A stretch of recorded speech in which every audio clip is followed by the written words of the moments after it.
விக்ரம் சுகுமாரன் அண்ணன் அண்ணன் தான் பழக்கம் கூப்பிட்டு. எனக்கு அவருக்கும் அந்த அளவுக்கு நெருங்கின பழக்கம் அப்படின்னு கேட்டிங்கன்னா அப்படிலாம் எதுவுமே இல்லை. நான் அவரை ஒரே ஒரு முறை தான் பார்த்துருக்குறேன். இது என்னை சுற்றி இருக்க அந்த சர்க்கிளுக்கு தெரியும். அண்ணனுக்கு எனக்கு எந்த பழக்கமும் இல்லை, எந்த தொடர்பும் இல்லை. அந்த படம் மட்டும்தான் எனக்கும் அவருக்கும் பழக்கம்.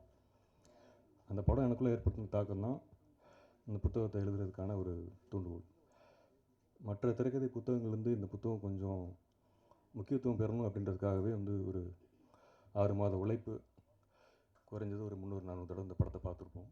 வெறும் இந்த படத்தை பார்த்து மட்டுமே ஸ்க்ரீன் டு ஸ்கிரிப்ட் ரிவர்ஸ் குரோனாலஜியில் இந்த புத்தகத்தை எழுதியிருக்கிறோம். முதல் முயற்சி. திரைக்கதை வசனம் மட்டும் இல்லாமல் நாட் வரையா, பட்ஜெட் வரையா, ஸ்கெடியூலிங் வரையா எல்லாமே உள்ளே இருக்கும் இந்த புத்தகத்துக்குள்ளே. புத்தகத்தை நீங்கள் வாங்கி பார்த்தீங்கன்னா தெரியும். சொல்வதற்கு ஒன்றுமில்லை, மதையான கூட்டம் படம் மூலயமாக விக்ரம் சுகுமாரன் அண்ணன் என்றைக்குமே நம்ம அந்த படைப்பு மூலயமா அவர் நிற்பார். படைப்பு பேசிக்கொண்டே இருக்கும், தலைமுறை தாண்டியும். படைப்பாளி இல்லாவிட்டாலும் படைப்பு பேசும். அதற்கு ஒரு சின்ன ஒரு என்னோட சிறு பங்களிப்பு அந்த புத்தகம் இருக்கும். வேறு என்ன சொல்கிறதுன்னு தெரில. எல்லாருமே பெரியவங்க இருக்காங்க, அவங்க பேசுவாங்க. புத்தகத்தை பற்றி நீங்கள் வாங்கி படிச்சுட்டு சொல்லுங்கள். 2 அதுக்கான சான்று தான் நினைக்கிறேன். அடுத்ததாக பேசுவதற்காக நிழல் திருநாவுக்கரசு அவர்களை மேடைக்காக பேச அழைக்கிறேன்.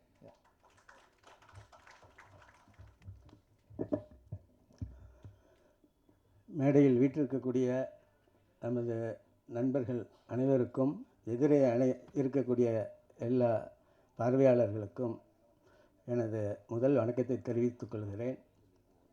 ஒரு நாள் ஜனநாதன் ஆஃபீஸ்க்கு போயிருந்தேன். அவரும் பூலோகம் கல்யாணம் அவர்களும் உட்காந்துக்கிட்டு இந்த மதியான கூட்டத்தை பார்த்துக்கிட்டு இருக்காங்க. பார்த்துக்கிட்டு இருந்துட்டு, என்னையா அது நீங்கள் சொல்லவே இல்லை இந்த படத்தை பற்றி, பயங்கர கல்ட்டு படம் இது அப்படின்ட்டு என்கிட்ட ரொம்ப விதமாக சொன்னார்.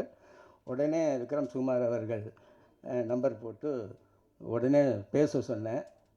ரொம்ப நேரம் இவர் நம்ம ஜனநாதன் அவர்கள் அவரோட உரையாற்றினார். அதற்கு பிறகு ரொம்ப நாள் கழித்து இப்போ ஏப்ரல் மாதத்தில் எங்களுடைய நிழல் பதியம் ஃபிலிம் அகாடமியில் விக்ரம் சுகுமார் அவர்களை இந்த படத்தை நீங்கள் பேச வரணும் அப்படின்னு சொன்னேன். எதுக்கு நான் பேச வரணும், படம் போட்டப்போ யாருமே அதை பற்றி பேசவே இல்லை அப்படின்னு ரொம்ப கோவப்பட்டுக்கிட்டார். அப்போ சொன்னேன், உங்கள் படம் மிச்சிகன், அமெரிக்காவில் மிச்சிகன் யூனிவர்சிட்டியில் பாடத்திட்டத்தில் இருக்குது அப்படின்னு சொன்னேன். அப்படியா அப்படின்னாரு. ஆமாங்க அப்படின்னு. உடனே நிஜமாக சொல்கிறீங்களான்னாரு. உடனே அமெரிக்காவுக்கு ஃபோன் பண்ணி சொர்ணவேல் அவர்களை அவரோட பேச வச்சோம். அப்போ அவர் சொன்னார், இந்த படம் ஒரு எத்னோகிராஃபி ஃபிலிம், இன வரைவியல் படம். தமிழில் கிட்டத்தட்ட 6000 படம் வந்திருக்கு, ஆனாலும் இந்த ஒரு படம் தான் ஒரு இன வரைவியல் படமாக இருக்குது அப்படின்னு சொன்னார். அதுக்கப்புறம் என்கிட்ட கேட்டார், இன வரைவியல்னால் என்னங்க அப்படின்னு. உங்கள் படத்தில் நீங்கள் எல்லாம் செஞ்சுருக்கிறீங்க, அதுதான் இன வரைவியல். ஒரு கூட்டத்தினுடைய ஞானஸ்தானம், அடுத்தது கல்யாணம், இறப்பு, மற்ற சடங்குகள்லாம் எப்படி நடக்குது அப்படிங்கிறத வச்சு விளக்குவது தான் எத்னோகிராஃபி ஃபிலிம். அது தமிழ்லேயே உங்கள் படத்துக்கு அமைஞ்சது ஒரு பெரிய விஷயம். அதே போல் கடைசியில் கதிர் அவர்களை வேலை ராமூர்த்தி அவர்கள் அந்த வளரியால் அடிப்பார். அந்த வளரியும் ஒரு இனக்குழுவனுடைய ஆயுதம். இதெல்லாம் ரொம்ப நுட்பமாக பயன்படுத்தியிருக்கிறீங்க, உண்மையாகவே சொல்கிறீங்களா அப்படின்னாரு. ஆமாங்க, இதுக்கு முன்னாடி இங்கிலீஷில் காட்ஃபாதர்னு ஒரு படம் வந்தது. அந்த படம் இத்தாலியிலேருந்து அமெரிக்கா போன ஒரு மாஃபியா கும்பல். அந்த கும்பல் அவங்களுடைய கல்ச்சர் எல்லாத்தையும் விவரித்து வந்தது. அதை தான் முதலாக திரைப்பட ஆய்வாளர்கள் ஒரு எத்னோகிராஃபி ஃபிலிம் அப்படின்னு சொல்லுவாங்க. அதற்கப்புறம் சிட்டி ஆஃப் காட் அப்படின்னுட்டு ஒரு பிரேசில் படம் வந்தது, நீங்கள்லாம் பார்த்துருப்பீங்க. அதை ஒயிட்ஸ் இருப்பாங்க, பிளாக்ஸ் ஊரை விட்டு வெளியில் இருப்பாங்க. அவங்களுக்கு கல்வி, வேலைவாய்ப்பு எல்லாம் மறுக்கப்பட்டிருக்கும். அவங்க ட்ரக்ஸ் விற்கிறதையே ஒரு கல்ச்சராக மாற்றி ஒரு பெரிய துப்பாக்கி கலாச்சாரம் அவங்க நடந்துக்கிட்டு இருக்கும். இதெல்லாம் அந்த எத்னோகிராஃபி ஃபிலிமில் நிறைய வந்திருக்குங்க. அதில் தமிழில் வந்து ஒரு முழுமையாக சொல்லக்கூடிய அளவுக்கு இந்த படம் இருக்குது அப்படின்ட்டு நான் சொன்னேன்னா ரொம்ப மகிழ்ச்சியோடு வந்து கிட்டத்தட்ட ஒரு 3 மணி நேரம் மாணவர்களோட உரையாற்றி அவருக்கு அப்போது தான் ஒரு நம்ம ஏதோ ஒன்று செய்திருக்கிறோம், நான் ஏதோ ஒரு சினிமா தான் செஞ்சுருக்கேன் அப்படின்னு நினச்சேன், ஆனால் அதுக்கு இவ்வளோ ஒரு பெரிய வேல்யூ வரும்னு எனக்கு தெரியாதுங்க அப்படின்னு சொன்னார். அந்த படத்தை பற்றி நாங்கள் அன்னைக்கு முடிச்சுட்டு கிளம்புறப்ப சொன்னார், இந்த படத்தினுடைய ஸ்கிரிப்டை வந்து நீங்கள் கொண்டு வரணும் அப்படின்னு சொன்னார். உடனே சரி, அப்போ எனக்கு வந்து கால் வெளியே இருந்ததுனால ஜீவா பொன்னுச்சாமி வந்து நீங்கள் எழுதுங்க அப்படின்னு சொன்னேன். உடனே அவரும் வந்து ஒரு சாதாரண ஸ்கிரிப்ட் மாதிரி இந்த புக்கு இருக்காது.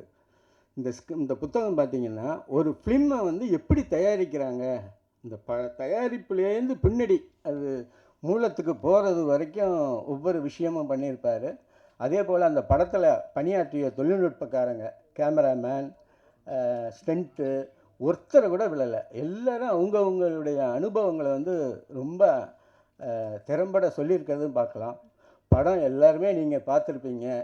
இதில் இருக்கக்கூடிய ஒவ்வொருத்தரும் அந்த கேரக்டராகவே வாழ்ந்துருக்கிறாங்க. கலையரசன், கதிர் அவர்கள், வேலை ராமூர்த்தி அண்ணன், அவங்களுடைய செவனம்மா, எனக்கு அவங்க பேரே தெரியாது, செவனம்மா தான் வரும் எப்போதுமே. அந்த மாதிரி அந்த கேரக்டராகவே மாறிட்டாங்க ஒவ்வொருத்தரும். இந்த மாதிரி வாழ்ந்த ஒரு படம் இன்றைக்கி வந்து யூரோப்லேயும் போகுது. யூரோப்லேயும் வந்து இப்போ சொர்ணவேல் அவர்கள் வந்து பிபிசிக்கு கிளாஸ் எடுக்கிறதுக்கு இருக்கிறாங்க. அங்கேயும் இந்த படத்தை கொண்டு போய் ஆங்கில மாணவர்களுக்கு வகுப்பு எடுப்பதற்காக இருக்காங்க. இதெல்லாம் வந்து நம்ம தமிழ் ஃபிலிம் வந்து அடுத்த கட்டமாக வேறு இடங்களுக்கு போகிற ஒரு பெரிய ஒரு வாய்ப்பை சொல்லி அமைகிறேன். வணக்கம். நினைவுகளை பகிர்ந்து கொண்டமைக்கு நன்றி. அடுத்தபடியாக இவர் பல படங்களில் ஒர்க் பண்ணியிருக்காங்க. இந்த படத்தில் ஒளிப்பொறியாளராக பணியாற்றியிருக்காங்க உதயகுமார் அவர்களை நினைவுகளை பகிர்ந்து கொள்வதற்காக அழைக்கிறேன்.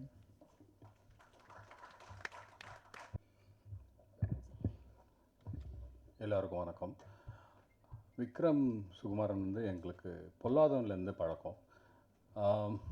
ஏன்னா அதில் வந்து அவர் அசிஸ்டன்ட் டைரக்டராக இருந்திருக்காரு. டப்பிங்கில் வந்து டப்பிங்கும் மிக்சிங்க்கு வரும்போது அப்போது வந்து எங்களுக்கு இருக்குது. ஜென்ரலாக வந்து டப்பிங்கில் எப்படின்னா ஒரு க்ரௌட் எடுப்பாங்க. ஃபஸ்ட் ஹாஃப் முடிஞ்சோடனே க்ரௌடு முடிஞ்சோடனே ஒரு 2-3 நாள் கழிச்சு செகண்ட் ஹாஃப் எடிட் ஆனால் திருப்பி அதுக்கு க்ரௌட் எடுப்பாங்க. இவர் எப்படி கேட்டிருக்காருன்னா, ஃபஸ்ட் ஹாஃப் யாரெல்லாம் வந்து க்ரௌட் பேசுனாங்களோ அதே ஆளுங்க செகண்ட் ஹாஃப் வேணும்னு கேட்டோடனே அங்கே இருக்கிற எல்லாருமே தெரிச்சிட்டாங்க. நாங்களாம் கூட தெரிச்சிட்டோம். ஏன்னா அந்த க்ரௌடுன்றாங்க, அப்போ யார் அவைலபிலிட்டி இருக்காங்களோ அவங்க தான் வருவாங்க. ஸோ இவர் எந்த அளவுக்கு அந்த தொழில் இதில் கரெக்டாக இருக்கணும், அந்த ஸ்லாங்கு டப்பிங் விஷயத்தில் வந்து எங்கேயுமே வந்து இதாகக்கூடாதுன்றதுக்கு வெற்றி கூட வந்து ரொம்ப பயணித்த ஒரு நண்பர் அவர். அதுக்கப்புறம் ஆடுகளத்துக்கு வராரு. ஆடுகளம் அப்போ போஸ்ட் ப்ரொடக்ஷன்னு எல்லாமே டைலாக்லேருந்து எல்லாமே பார்த்துக்கிட்டாரு. மிக்சிங் அப்போ நான் கூப்பிட்றேன் வாயா அப்படின்னா, இல்லை நீ பண்ணு, நான் அப்புறமா வரேன் அப்படின்னாரு. நான் இத்தனைக்கும் சொல்கிறேன், ரஜினி சார்லாம் அந்த படம் பார்க்குறாரு, நீ வரலாமே அப்படின்னா, இல்லை நான் உன் ஸ்டுடியோவுக்கு வந்தால் டேரக்டராக தான் வருவேன், மீதி இல்லை நான் வரமாட்டேன் அப்படின்னு சொல்லி ரொம்ப அவர் வந்து தான் எடுத்த முடிவு கரெக்டாக அப்படின்னு நினச்சி, ஈவன் அந்த படம் ரிலீஸ் ஆச்சு, எல்லாம் முடிஞ்சாலும் என்னை வந்து மீட் பண்ணும்போது நீ வெளில வா, டீ கடைக்கு வா, டீ கடையில் பேசுவோம் அப்படின்வார். படம் மதியான கூட்டம்னு ஒரு படம் எடுத்துகிட்டு வந்து அந்த மிக்சிங் ரூமில் என் கூட வந்து அவர் எந்த அளவுக்கு வந்து தான் நினச்சது நடக்கணும்னு நினைக்கிற ஒரு பிடிவாதத்தோடு இருந்தாருன்னு தெரியும். மிக்சிங் அப்போ தான் அந்த மதியான கூட்டம் அப்போது மிக்சிங் அப்போ தான் என் கூட வந்து உட்காந்தார். அதாவது தான் நினச்சது நான் எப்படி எடுக்கணும், என்ன மாதிரி வரணும் அப்படின்றதுல ரொம்ப பிடிவாதமாக இருந்து அந்த ப்ராடக்டையும் அந்த படத்தையும் நல்லபடியாக கொண்டு வரணுன்றது அவர் மாதிரி நான் யாரும் பார்த்ததில்லை. அதாவது மற்ற படங்களை விட தான் படத்தில் இன்னும் டப்பிங் எவ்வளோ எப்படி இருக்கணும்னா கலைக்கே அவர் தான் பேசினார் டப்பிங். நான் ஸ்லாங் விஷயத்தில் எனக்கு சில பேர் மெட்ராஸ் ஸ்லாங்க்கும் மதுரை ஸ்லாங்க்கும் வந்து சில பேர் அதில் ரொம்ப இதுவாக இருப்பாங்க. ஆனால் விக்ரம் வந்து 2 ஸ்லாங்லேயும் அவர் அவ்வளோ தெளிவாக இருந்தார். இது மெட்ராஸில் இப்படி தான் பேசுவாங்க, இப்படி தான் பேசுவாங்க அப்படின்னு சொல்லி. மதியான கூட்டம் மிக்சிங் அப்போ கூடவே இருந்து தனக்கு என்ன வேணுன்றதில் கொஞ்சம் தெளிவாக இருந்தார். என்ன மாதிரி விஷயங்கள் வேணுன்றது ரொம்ப இதுக்குள்ளே வேணும், எனக்கு இங்கே மியூசிக் வேணும், இங்கே வேண்டாம் அப்படின்றதுல சொல்லிகிட்டே இருப்பார். கிளைமேக்ஸ் சீன் எப்படி இருக்கணும், என்ன மாதிரி அந்த சவுண்டாலாம் அதை கேட்கணும், என்ன விஷயத்தில் அவங்க தெளிவாக அந்த அந்த அவங்க ஒவ்வொருத்தரும் ஒரு ஜாப் பண்ணிகிட்ருப்பாங்க. கேரக்டர் இன்ட்ரடக்ஷன் ஆகும்போது கூட சரி, ஒவ்வொரு சீனும் வரும்போதும் சரி, ஒவ்வொரு சீனும் அந்த காட்சி எப்படி இருக்கணும், அதுக்கு சவுண்ட் எப்படி இருக்கணுன்றது கூடவே எங்களுக்கு சொல்லிகிட்டே இருப்பார் அவர். ஸோ அவர் இல்லாமல் இருக்கிறது கொஞ்சம் கஷ்டமாக இருக்குது. இருந்தாலும் அவர் படைப்பு இன்னும் மேலும் பேசப்படும் நினைக்கிறேன். நன்றி, வணக்கம். Thank you sir, thank you for sharing lot of informations about him. ஏவி பார்த்தப்பையும் சரி, இந்த படம் பார்த்தப்பையும் சரி, இவரோட மூர்க்கத்தனமான நடிப்பும் அந்த கதாபாத்திரமும், அதுவும் கையில் விலங்கு மாட்டிட்டு நடந்து வர சீன் தெரியும், அதில் இருக்கிற ஒரு மீசையை முறுக்கி விடுற அந்த ஒரு கம்பீரமும், ஆனால் அதையெல்லாம் தாண்டி அந்த அவர் சொன்ன அந்த கழுத்தில் வெட்டுப்பட்டவுடனே மேலே ஷில் அவுட்டில் ஒரு மாடியில் நடந்துட்டு இருப்பார், நான் தான் அந்த கொலையை பண்ணேன்ற ஒரு ஒரு ஒரு கர்வமும் கம்பீரமுங்கிறத ஒரு கதாபாத்திரமாக ஒருத்தர் இவ்வளோ கோவப்பட வைக்கக்கூடிய ஒரு கதாபாத்திரம் நடிக்க முடியுமா அப்படிங்கிறது மட்டும் இல்லாமல், பல திரைப்படங்கள்லையும் சரி இவரோட நடிப்பு இவர் நம்மளில் ஒருத்தராக பார்க்க வச்சிருக்கு. இவரோட எழுத்தும் அப்படி தான். திரு வேலராமமூர்த்தி ஐயா அவர்கள் விக்ரம் சுமார் அவர்கள் குறித்து சில நினைவுகளை பகிர்ந்து கொள்வதற்கான நேரம் இது.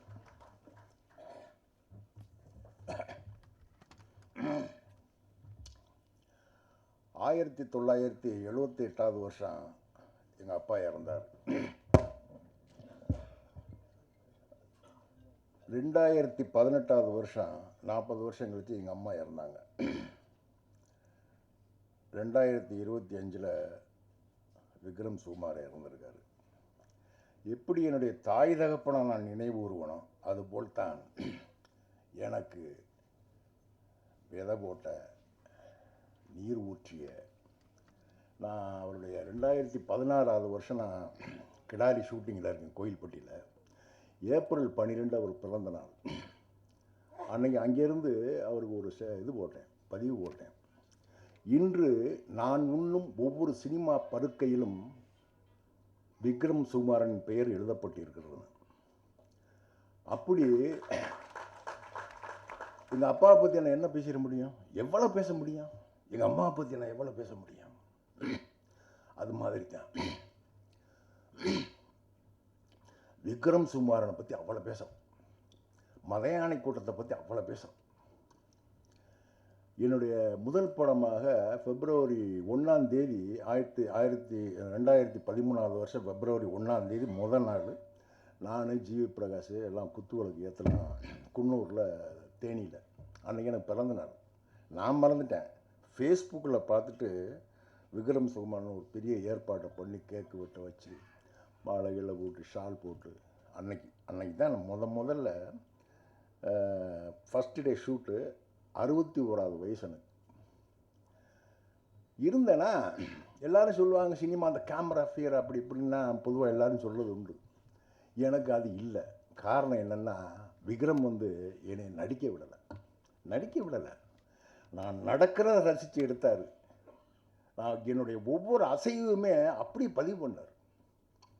அது அப்படி செய்யுங்க சார், இப்படி செய்யுங்க சொன்னதே இல்லை எனக்கு மட்டும். என்னை ரசித்து எடுத்தார். அதனால் எல்லோரும் சொல்லுவாங்க மலையாள கூட்டத்தில் நான் வாழ்ந்தேன். இது முதல் நாள் போகிறோம், தேனி கூப்பிட்டு விட்டா நான் முடியெல்லாம் நிறைய வச்சுருந்தேன். ஒரு ஆஃபீஸு மாடியில் ஆஃபீஸு கதையை சொன்னார். கதையை சொல்லிவிட்டு, சார் கொஞ்சம் முடியை வெட்டிக்கலாமா சார்? சரி வெட்டிக்கலாம். அங்கே லோக்கலாக அங்கே ஒரு இதை கூட்டிகிட்டு வந்தார் முடி வெட்டுறவரை. நான் இங்கேருந்து சென்னையிலேருந்து போன அனுப்பில் போய் சேரில் உட்காந்து தூங்கிட்டேன். தூங்குனா போட்டு வெட்டிக்கிட்டு இருக்காரு. கடைசியில் நான் தூங்கிக்கிட்டே இருக்கேன். அவர் என் காதில் விழுந்துரும்னு இன்னும்னு பின்னாடின்னு சொல்லிக்கிட்டு இருந்தாராம். ஒட்டை அடிச்சுட்டாங்க. முடிஞ்சு சார் பாருங்கள் சார், நான் கண்ணாடியை கொடுத்தா சரி, கண்ணாடியை கொடுத்தா மொட்டை அடிச்சுட்டாங்க. நான் ஏற்கனவே உங்களுக்கு எல்லாருக்கும் நல்லா தெரியும், தமிழ்நாட்டு எழுத்தாளர்களுக்கு வீட்டில் எவ்வளோ மரியாதை இருக்கும். இல்லை போய் சொல்லலாம் போய் போட்டு சுற்றிக்கிட்டே அலைகிறாரு. எல்லா வீட்லேயும் எழுத்தாளர்களுக்கு அவ்வளோ மரியாதை. ஏன்னா வருமான பிள்ளையில். இப்போ என்னையா இப்படி ஒட்டை வெட்டிவிட்டியா, நான் வீட்டுக்கு போனால் கஞ்சி கிடைக்காதியா அப்படிங்கிறேன். சார் ஃப்ரேமில் பாருங்கள் சார் அப்படிங்கிறார். முடியை வெட்டிட்டு கூட்டிகிட்டு போகிறாரு அந்த குன்னூர். அந்த ஷூட்டுக்கு 2 நாளைக்கு முன்னாடி ஒரு டெஸ்ட் ஷூட் மாதிரி. அங்கே போய் கையில் வேல்கம்பை கொடுத்து அந்த வேட்டியில் கட்ட விட்டு தெருவிலேயே நடந்து வர சொல்கிறார். சொல்ல சொல்ல செய்கிறேன் நான். ஷூட்டை ஆரம்பித்தா ஒரு நாள் ஆகிருக்கு, 2 நாள் ஆகிருக்கு. அந்த குன்னூரில் ஒரு பெரிய வீட்டில் கீழே ஷூட் போய்கிட்டு இருக்கு. எனக்கு முடிஞ்சு நான் மேலே உட்காந்துருக்கேன். ரூமு தனியாக உட்காந்துருக்கேன், யாருமே இல்லை, ஒரு சேர் கிடஞ்சி உட்காந்துருக்கேன். நான் முடிவு பண்ணிவிட்டேன் 2-3 நாளே சினிமா நமக்கு ஒத்து வராது. என்ன ஏன்னா இது வேறு மாதிரி இருக்குது, 3 வகையான சாப்பாடை போடுறேன் அப்படின்ட்டு கிளம்பிட வேண்டியதான் அப்படின்னு நானாக முடிவு பண்ணிவிட்டு சேரில் போய் உட்காந்துருக்கேன், தனியாக உட்காந்துருக்கேன். சாயங்காலம் சொல்லிவிட்டு கிளம்பிடுவோம். ஜெமினி கணேசன் சுருளிராஜனும் பண்ண டைரக்டர் இளவரசன் என் மகனாக நடிக்கிறார் அந்த படத்தில். அவர் தச்சியில் மேலே ஏறி வந்தால் என்ன சார் தனியாக உட்காந்துருக்கிய? இல்லை இளவரசு, எனக்கு ஒத்து வரல சினிமா, நான் கிளம்ப போகிறேன். டைரக்டர்கிட்ட சொல்லிட்டு போகிறதா சொல்லாமல் போகிறதா யோசிச்சுக்கிட்டு கேட்டார். அவர் தயங்கி சொன்னார், சார் 20 வருஷத்துக்கு மேலே நாங்கள் சினிமாவில் இருக்கிறோம், இத்தனை வருஷம் இருக்க எங்கேயாவது ஓரஞ்சாரம் தான் நின்றுருக்கோம், உங்களுக்கு இவ்வளோ பெரிய கேரக்டர் கிடச்சிருக்கு சார், மட்டும் படம் முடிஞ்சு வரட்டு சார், நீங்கள் உங்கள் பேர் எங்கே நிற்கும் பாருங்கள் சார், கொஞ்சம் தயவுசெய்து கொஞ்சம் பொறுமையாக இருங்க சார் அப்படிங்கிறார். நான் அவர் சொல்கிற அரையும் குறையுமா வாங்கிட்டு என்னடா அப்படின்னு உட்காந்துருக்கேன். என்னமோ தெரியல, அவர் சொன்ன விஷயங்கள் ஏதோ மனசுக்குள்ளே இறங்கி அன்றைக்கி கம்மன் உட்காந்துட்டேன். வந்து அவர் போகுது போச்சுன்னா வந்து நின்றுச்சு. எல்லாமே பார்த்தோமே, அப்படி கொண்டு நிறுத்திச்சு. நேஷனல் அவார்டு ஃபைனல் ரவுண்டில் ஒன்று நிறுத்தினேன். மலையாளி கூட்டில் அந்த கேரக்டர் கொண்டு நேஷனல் ஃபைனல் ரவுண்டில் இருக்குன்னு டெல்லியிலேருந்து நிருப்பமான ஒரு லேடி ஃபோன் பண்ணுது. 18ஆம் தேதி அனௌன்ஸ் பண்ண போகிறோம் அப்படின்னு 16ஆம் தேதி ஃபோன் வருது, வெளியே சொல்லிடாது என்ன. எனக்கு இல்லை, டைரக்டருக்கு ப்ரொடியூசருக்கு வந்திருக்கும் நினைக்கிறேன். சொல்கிறாங்க 18ஆம் தேதி வரப்போகுது, முதல் படம் எடுத்த உடனே நேஷனல் அவார்டு அடித்தா எப்படி இருக்கேன், பார்த்துக்கிட்டே இருக்கேன். டிவியில் ஸ்க்ரோலில் ஒரு மராட்டி நடிகனுக்கு ஓடும் அந்த அவார்டு. அங்கே ஏதோ பாலிட்டிக்ஸ் பண்ணியிருக்காங்க. இப்படி எவ்வளவு. இன்னொன்று, படம் முடிஞ்சு உதய் அங்கே எல்லாம் மிக்சிங் எல்லாம் முடிஞ்சு விக்ரம் கூப்பிட்றாரு, சார் எல்லாம் முடிஞ்சு சார், வந்து படம் பார்க்குறீங்களா சார்? போகிறேன். அதேமாதிரி நான் தான் எனக்கு தான் போட்டாருன்னு அப்படி தான் சொன்னார் அவர். போய் உட்காந்துருக்கேன். அவர் உதய் இருந்தார், என்னை மட்டும் உட்கார வச்சு ஓட்டுறாரு படத்தை. ஓடிச்சு படம் பாருங்க, எனக்கு தாங்க முடியல.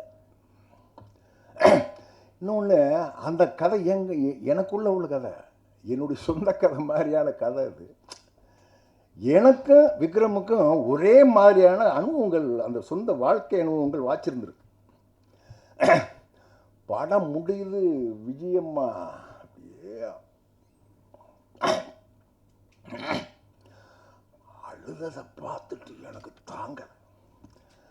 வந்து என்ன சார் முடிஞ்சு, நான் அழுதுகிட்டே இருக்கேன், விக்ரம் உள்ள வர்றாரு, என்ன சார் கெட்டி பிடிச்சிட்டு ஒரே அழு. அப்படி என்னை வந்து கொண்டு இழுத்து விட்ட. அடுத்தடுத்து அவர் போட்ட விழுவாங்க. அவர் கொடுத்தாரா, அப்படி இருந்தான். அப்படியே வாட்ச் வந்துச்சு. நம்ம வந்து இந்த இடத்துக்கு நம்ம நின்றுருக்கோம். இந்த விக்ரம் சுகுமாரன், பாலாவும் நானும் பல வருஷம் வேறு ஒரு விஷயமா, தாரப்பட்ட விஷயமா, வேறு விஷயமா அடிக்கடி டெய்லி சந்திப்போம். ஒரு 4 வருஷம் டெய்லி சந்திக்கிற பழக்கம் இருந்தது. அந்த சந்திப்பில் ஒரு 15 தடவையாவது பாலா சொல்லியிருப்பார், அண்ணே மலையாள கூட்டம் டைரக்ட் மிரட்டிட்டான்னு ஒரு 15 தடவை சொல்லியிருக்கார். அப்படி ஒரு உண்மையிலேயே இப்போ திருநாவுக்கரசர் சொன்ன மாதிரி இது எங்கெங்கே உலகம் முழுக்க ஒரு பாடமாக வைக்கப்பட வேண்டிய ஒரு படம். அந்த படம் எனக்கு முதல் படமாக, என்னுடைய சினிமா வாழ்க்கையின் அடித்தளமாக, முதல் விதையாக விழுந்த இந்த படம் இயக்குனர் விக்ரம் சுகுமாரன். எவ்வளவோ இருக்குது எங்களுக்குள்ள, எவ்வளவோ அவரை பற்றி பேசலாம், எல்லாரும் பேச வேண்டியதெல்லாம் இருக்குது. அவருடைய இன்னும் வாழ்ந்திருக்கணும். இல்லை, எங்கள் அம்மாவும் இத்தனை வருஷம் இருந்திருக்கணும், எங்கள் ஐயாவும் இத்தனை வருஷம் இருந்தால் இருக்கணும், விக்ரம் சுகுமாரன் இருந்தால் இருக்கணும். போயிட்டாங்க. ரொம்ப வேதனையோட அந்த நினைவுகளை நான் என்னுடைய மலையாளி கூட்டம் அனுபவங்களையும் விக்ரம் சுகுமாரனுடைய என்னுடைய அனுபவங்களையும் அவருக்கு எனக்குமான உறவுகளையும் எழுதுறதா இருந்தால் இந்த புத்தகம் நான் 2-3 புத்தகம் நான் அப்படி இருக்க விஷயங்கள். அவருடைய புகழை இந்த தமிழ் சினிமா காலமெல்லாம் கொண்டாடும் காரணம் வழியை கொண்டாடுற விஷயம் இல்லை, ஒரு அழியாத தடத்தை பதிச்சுட்டு போயிருக்காரு. அது என்னுடைய நண்பன் விக்ரம் சுகுமாரனுக்கு இந்த தமிழ் சினிமா செய்யக்கூடிய ஒரு பெரிய காரியமாக இருக்கும். வாய்ப்புக்கு நன்றி கூறி விடைபெறுகிறேன். நன்றி, வணக்கம்.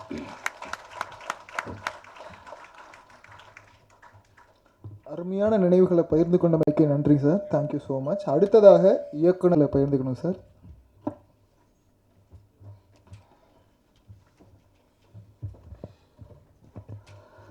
அனைவருக்கும் வணக்கம். நான் மதியான கூட படத்தில் உதவி இயக்குனராக வேலை பார்த்தேன். இங்கே இருக்கிற எல்லாருக்குமே வந்து சார் வந்து இயக்குனர்.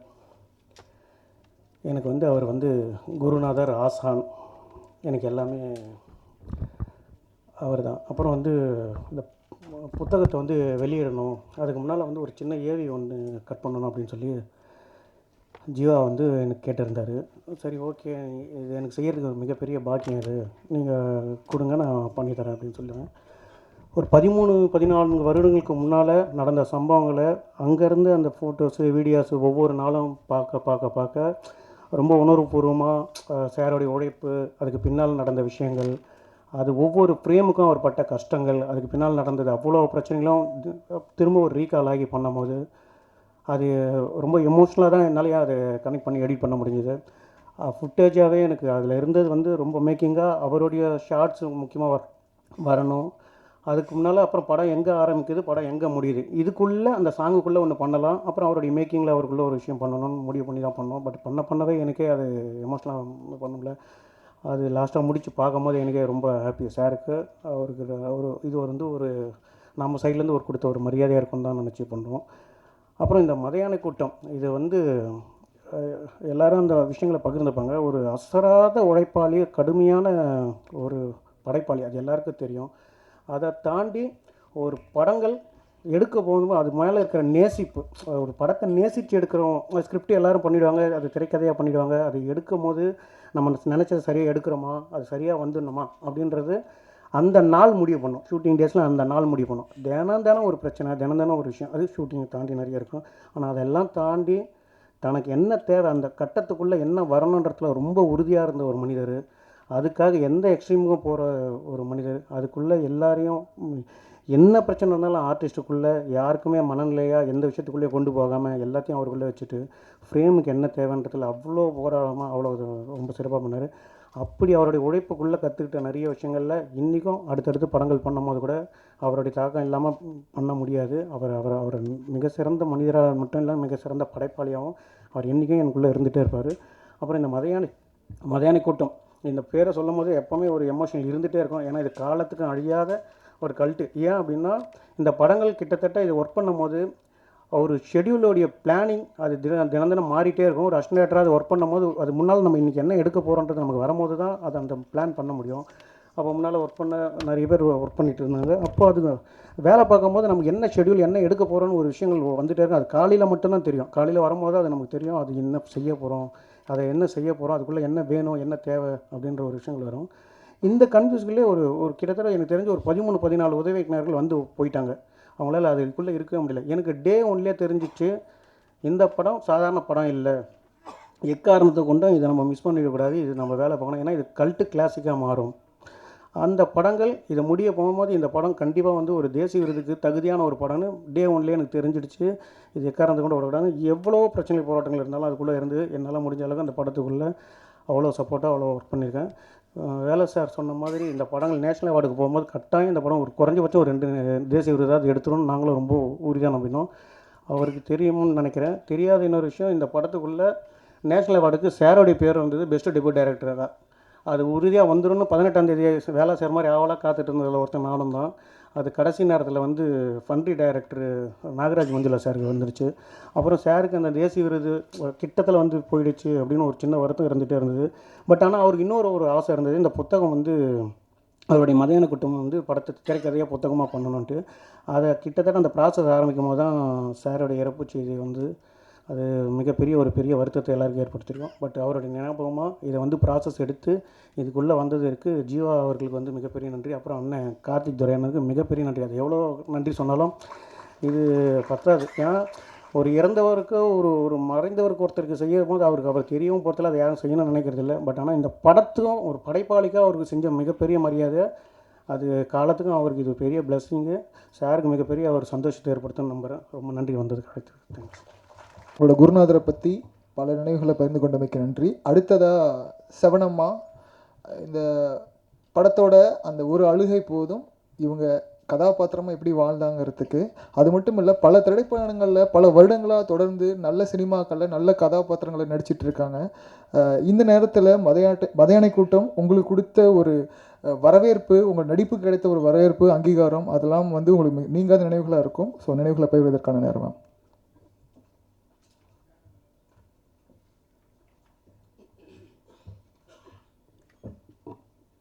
மேடையில் இருக்கிற எல்லாருக்கும் வணக்கம். வருகை தந்திருக்கிற பத்திரிகை நண்பர்களுக்கு எல்லாருக்கும் வணக்கம். நான் இன்னும் கொஞ்சம் லேட்டாக வந்திருக்கலாமேன்னு தோணுச்சு. ஏவியை பார்த்தோன்னே எனக்கு மனசு என்னமோ பண்ணிச்சு. என்னால்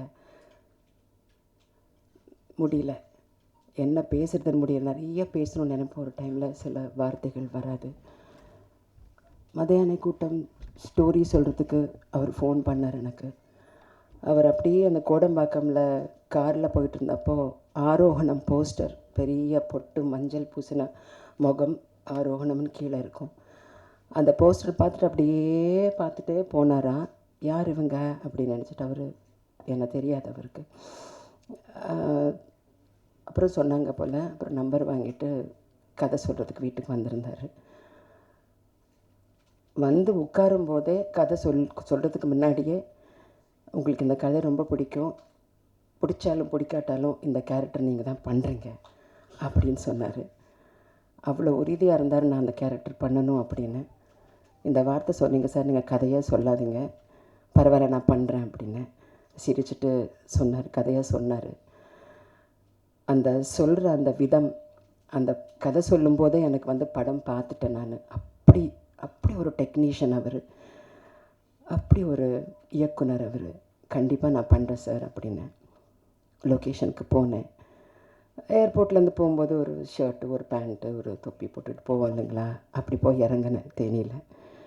ராகுல் தனமான் கேமராமேன், அவரை நான் பார்த்ததில்லை, அவர் என்னை பார்த்ததில்லை. அவர் ஏதோ ஒரு ஆர்டிஸ்ட் பண்ணுவாங்கன்னு சொல்லியிருக்காங்க போல். அவர் பார்த்தோன்னே ஷார்ட் ரெடி பண்ணிட்டு இருந்தாங்க, டெத் சீன் அது.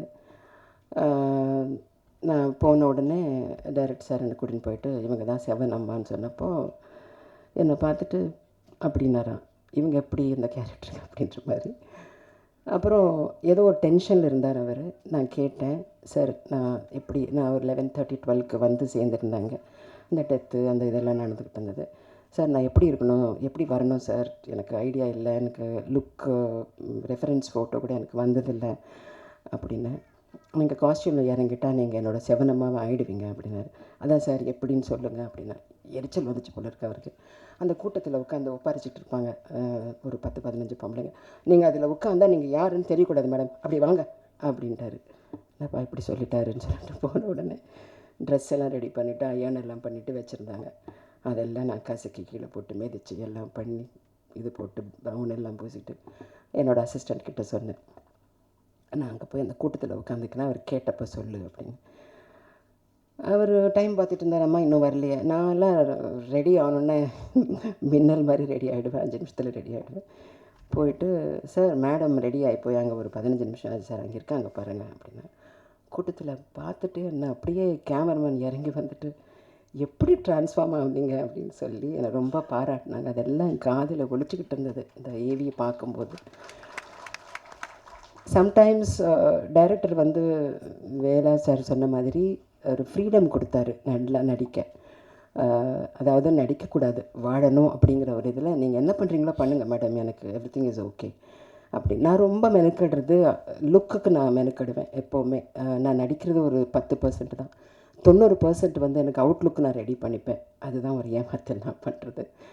ஸோ அப்படி அதுக்கப்புறம் அந்த படம் வந்து நான் தேசிய விருது வரும்ன்ட்டு எதிர்பார்த்தேன். நல்ல படம், ஏன்னா அது கல்ச்சர் பேஸ்ட் சப்ஜெக்ட். உலகத்துக்கு தெரியணும் இப்படி ஒரு கல்ச்சர், இப்படி ஒரு நிகழ்வுகள் எல்லாம் நடக்கக்கூடும் அப்படிங்கிறதெல்லாம் மக்களுக்கு தெரியணும், உலகத்துக்கு தெரியணும். நானும் கேள்விப்பட்டேன் நேஷ்னல் அவார்ட்ஸுக்கு இது போயிருந்தது அப்படின்னு.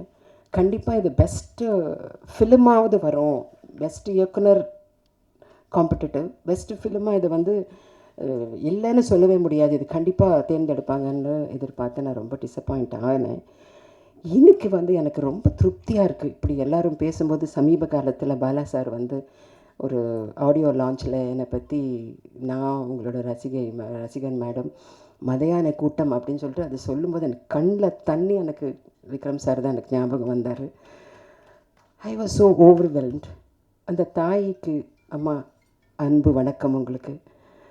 இப்படி ஒரு பிள்ளைய பெற்றீங்க, நீங்கள் ரொம்ப பெருமைப்படணும் அப்படின்ட்டு உங்ககிட்ட சொல்லவா, இல்லை இந்த பிள்ளைய தொலைச்சிட்டு பறி கொடுத்து இப்படி உட்காந்துருக்கீங்க ஆறுதல் சொல்லவான்னு எனக்கு புரியல. எனக்கு ஒரு தாயாக நான் இங்கே பேசிகிட்டு இருக்க ஒரு நடிகை விஜய் சந்திரசேகர் கிடையாது. ஒரு தாயாக எனக்கு என்னமோ பண்ணிச்சு அந்த ஏவி பார்க்கும்போது. நான் ஏன்பா வந்தேன், நான் லேட்டாக வந்திருக்கலாமேன்னு தோணுச்சு. I didn't want to see that. அப்படி ஒரு ரொம்ப ஹெவி ஆகிடுச்சு எனக்கு காலையில் நேற்றுக்குலேருந்து கொஞ்சம் உடம்பு சரியில்லாமல் இருந்தேன். ஒரு ஃப்ளூ நேசல் வாய்ஸோடு இருக்கேன். இப்போது வர முடியாதோன்னு நினச்சேன், ஆம்புலன்ஸ்லாவது போயிடணும் இந்த கூட்டத்துக்கு அப்படின்னு சொல்லிட்டு நான் முடிவு பண்ணிவிட்டு இங்கே I wanted to see all of us. அதில் நடித்த அத்தனை பேர் அங்கே உட்காந்துருக்கோம் பாருங்கள். அவர் மேலே எவ்வளோ அன்பு மரியாதை, எப்படியாவது வந்துடணும்னு சொல்லிட்டு ஒவ்வொருத்தரும் வந்து இங்கே உட்காந்துருக்கிறது பார்க்கும்போது, அவர் உயிரோடு இருக்கும்போது செலிப்ரேட் பண்ணலையே அவரை அப்படிங்கிறது ஒரு கோபமும் வருது. போனதுக்கப்புறம் இப்படி நம்ம வந்து இல்லட்டாலும் எங்களுக்கு வந்து எப்போவுமே அவர் வந்து இஸ் லைக் எல்லாருக்குமே வாழ்க்கை கிடச்சிருக்கு. எனக்கும் மதையான கூட்டம் அப்படின்ட்டு எங்கே போனாலும் அதை பற்றி தான் பேசுகிறாங்க. எஸ்பெஷலி மதுரைக்கெல்லாம் போனால் என்னை வந்து அந்த ஒரு செவனம்மாவே என்னை பார்த்துட்ருக்கேன். என்னை கூப்பிடுறதும் செவனம்மா தான் சார் சொன்ன மாதிரி, நீங்கள் சொன்ன மாதிரி. ஸோ அந்த மாதிரி தான் என்னை வந்து தயார் பண்ணார் அவர். சச் அ ஒண்டர்ஃபுல் டெக்னீஷியன் இருந்திருக்கணும். இன்னமும் நிறைய கனவுகள் இருந்தது. இந்த இது முடித்த உடனே ஒரு 7-8 வருஷம் கேப் வந்துச்சு. அதுக்கப்புறம் அந்த வைரமுத்து சாரோட பாடல்கள் ஒன்று பண்ணணும் மேடம், எனக்காக நீங்கள் பண்ணுறீங்களா மதுரையில், 2 நாள் தான், ரொம்ப பட்ஜெட்டாக பண்ணிகிட்ருக்கோம் அப்படின்னாரு. நான் ஒன்றும் பேசலை, நான் வந்துடுறேங்க என்னமோ பண்ணுங்க அப்படின்னு சொல்லிட்டு நான் போயிட்டேன். அங்கே உட்காந்து சொல்லிட்டு இருந்தார் என்கிட்ட, அம்மா நான் வந்து இன்னும் ஒரு 6 மாதத்தில் நான் ஒரு சப்ஜெக்டோடு வருவேன், உங்களுக்கு நான் தேசிய விருது வாங்கி கொடுக்கணும், அது வாங்கி கொடுக்காம நான் ஓய மாட்டேன். அப்போ நான் சொன்னேன், எந்த அவார்டுக்காகவும் நான் எப்போவுமே உழைக்க மாட்டேங்க, நான் உழைக்கிறது ஒரு 2 பேருக்காக, பணம் போட்டு படம் பண்ணுற அந்த தயாரிப்பாளருக்கும், உசுரை கொடுத்து உருவாக்குன அந்த இயக்குனருக்கும், அவங்க 2 பேருக்காக தான் நான் ஒர்க் பண்ணுவேன், எப்போவுமே ஒர்க் பண்ணுவேன், அது போதுங்க எனக்கு. இப்போ நடுவில் பாலா சார் பேசினது, மிஷ்கின் சார் ஒரு தடவை இதை பற்றி பேசினார், இப்படி பேசுகிறாங்க பாருங்கள், அதுதாங்க அவார்ட்ஸ், அதுதான் என்னோடய அவார்ட்ஸ். எத்தனை பேர் ஒவ்வொரு ரிவ்யூவும், நீங்கள் மதியான கூட்டத்தை பற்றி எழுதினவங்க பத்திரிகை நண்பர்களுக்கு எல்லாருக்குமே நான் இன்றைக்கி நிறைய நன்றி சொல்லணும். ஒவ்வொரு வரியும் அப்படியே முத்தாக என்னை பற்றி, படத்தை பற்றி, டைரக்டர் பற்றி எழுதுனீங்க. I thank you so much for this. அதுதான் மதையான கூட்டம் அப்படிங்கிற அது அந்த நிலச்சி நின்னதே உங்களோட எழுத்துக்கு தான். கண்டிப்பாக அது எனக்கு என்ன பேசுகிறதுன்னு தெரியலங்க. எனக்கு I wish you was here. இப்போது இன்றைக்கி தான் அவரோட ஆத்மா திருப்தியாக இருக்கும்னு நினைக்கிறேன். எனக்கு ரொம்ப திருப்தியாக இருக்குது. அம்மா பார்க்கும்போது எனக்கு அவ்வளோ திருப்தியாக இருக்குது. அம்மா we are all there for you. சரிங்களா? பிள்ளைய யாரும் மறக்க மாட்டாங்க. விக்ரம் சுகுமாரன் எப்போ நிலச்சி நிற்பார். மதையான கூட்டம் வந்து ஒரு 1000 படங்களுக்கு எடுத்த சமம் அது கண்டிப்பாக அவரோட லைஃப்லேயே. Thank you all so much. அன்புக்கு வணக்கம். எனக்கு வேறு என்ன பேசுகிறதுன்னு தெரியல. நன்றி. தேங்க்யூ.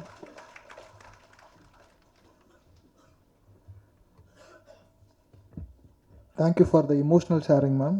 நீங்கள் சொன்ன மாதிரி வெகு மக்கள்கிட்ட கொண்டு போய் சேர்க்குறது ரொம்ப சந்தோஷமாக இருக்குது. அது பெரிய இயக்குநர்கள் சொல்கிறப்ப இன்னும் கூடுதல் சந்தோஷமாக இருக்குது. அதுக்கு காரணமாக இயக்குனர் விக்ரம் சுகுமாரன் அவருக்கு ரொம்ப சந்தோஷம். ஒரு சிலருக்கு மட்டும் தான் பேரே அந்த வாழ்க்கையே அமையும் நினைக்கிறப்ப சந்தோஷமாக இருக்குது. இன்றைக்கி இருக்க மாடர்ன் டே ஆக்டர்ஸில் ரொம்ப வருடங்களாக போராடி இன்றைக்கி ஒரு இடத்துக்கு வந்துட்டு இருக்காரு. அதை நினைக்கிற சந்தோஷமாக இருக்குது. கலையரசன் அவர்களை நினைவுகளை பயன்படுத்துறதுக்கு அழைக்கிறேன்.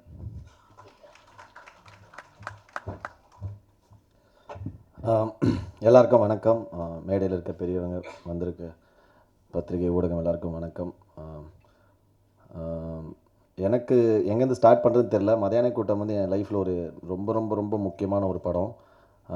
ஃபஸ்ட்டு கார்த்திக் அண்ணாக்கு ரொம்ப நன்றி இந்த மாதிரி ஒரு மீட்டை அரேஞ்ச் பண்ணதுக்கு. நிறைய விஷயம் இருக்குது மதியான கூட்டமில். வேலராமூர்த்தி சார் சொன்ன மாதிரி அவருக்கு அது முதல் படம். நான் வந்து அதுக்கு முன்னாடி நான் மதியான கூட்டம் உள்ளே போனதே ஒரு பெரிய கதை. ஏன்னா விக்ரம் சார் வந்து எவ்வளோ பர்ஃபெக்ஷனிஸ்ட்டுன்னு எல்லாருக்கும் தெரியும். நான் வந்து முகமுடின்ற ஒரு படம் முடிச்சுட்டு திரும்ப ஒரு ஆஃபீஸாக போய் ஃபோட்டோ கொடுத்துட்டு இருக்கும்போது யதார்த்தமாக மதியான கூட்டம் ஆஃபீஸ் போய் ஃபோட்டோ கொடுக்குறேன். அப்போ ஆல்ரெடி அந்த சில நபர்கள் அசிஸ்டன்ட் டைரக்டர்ஸ் மட்டும் இங்கே இருந்தாங்க. டைரக்ஷன் டீம்லாம் தேனி போயிட்டாங்கன்னு நினைக்கிறேன்.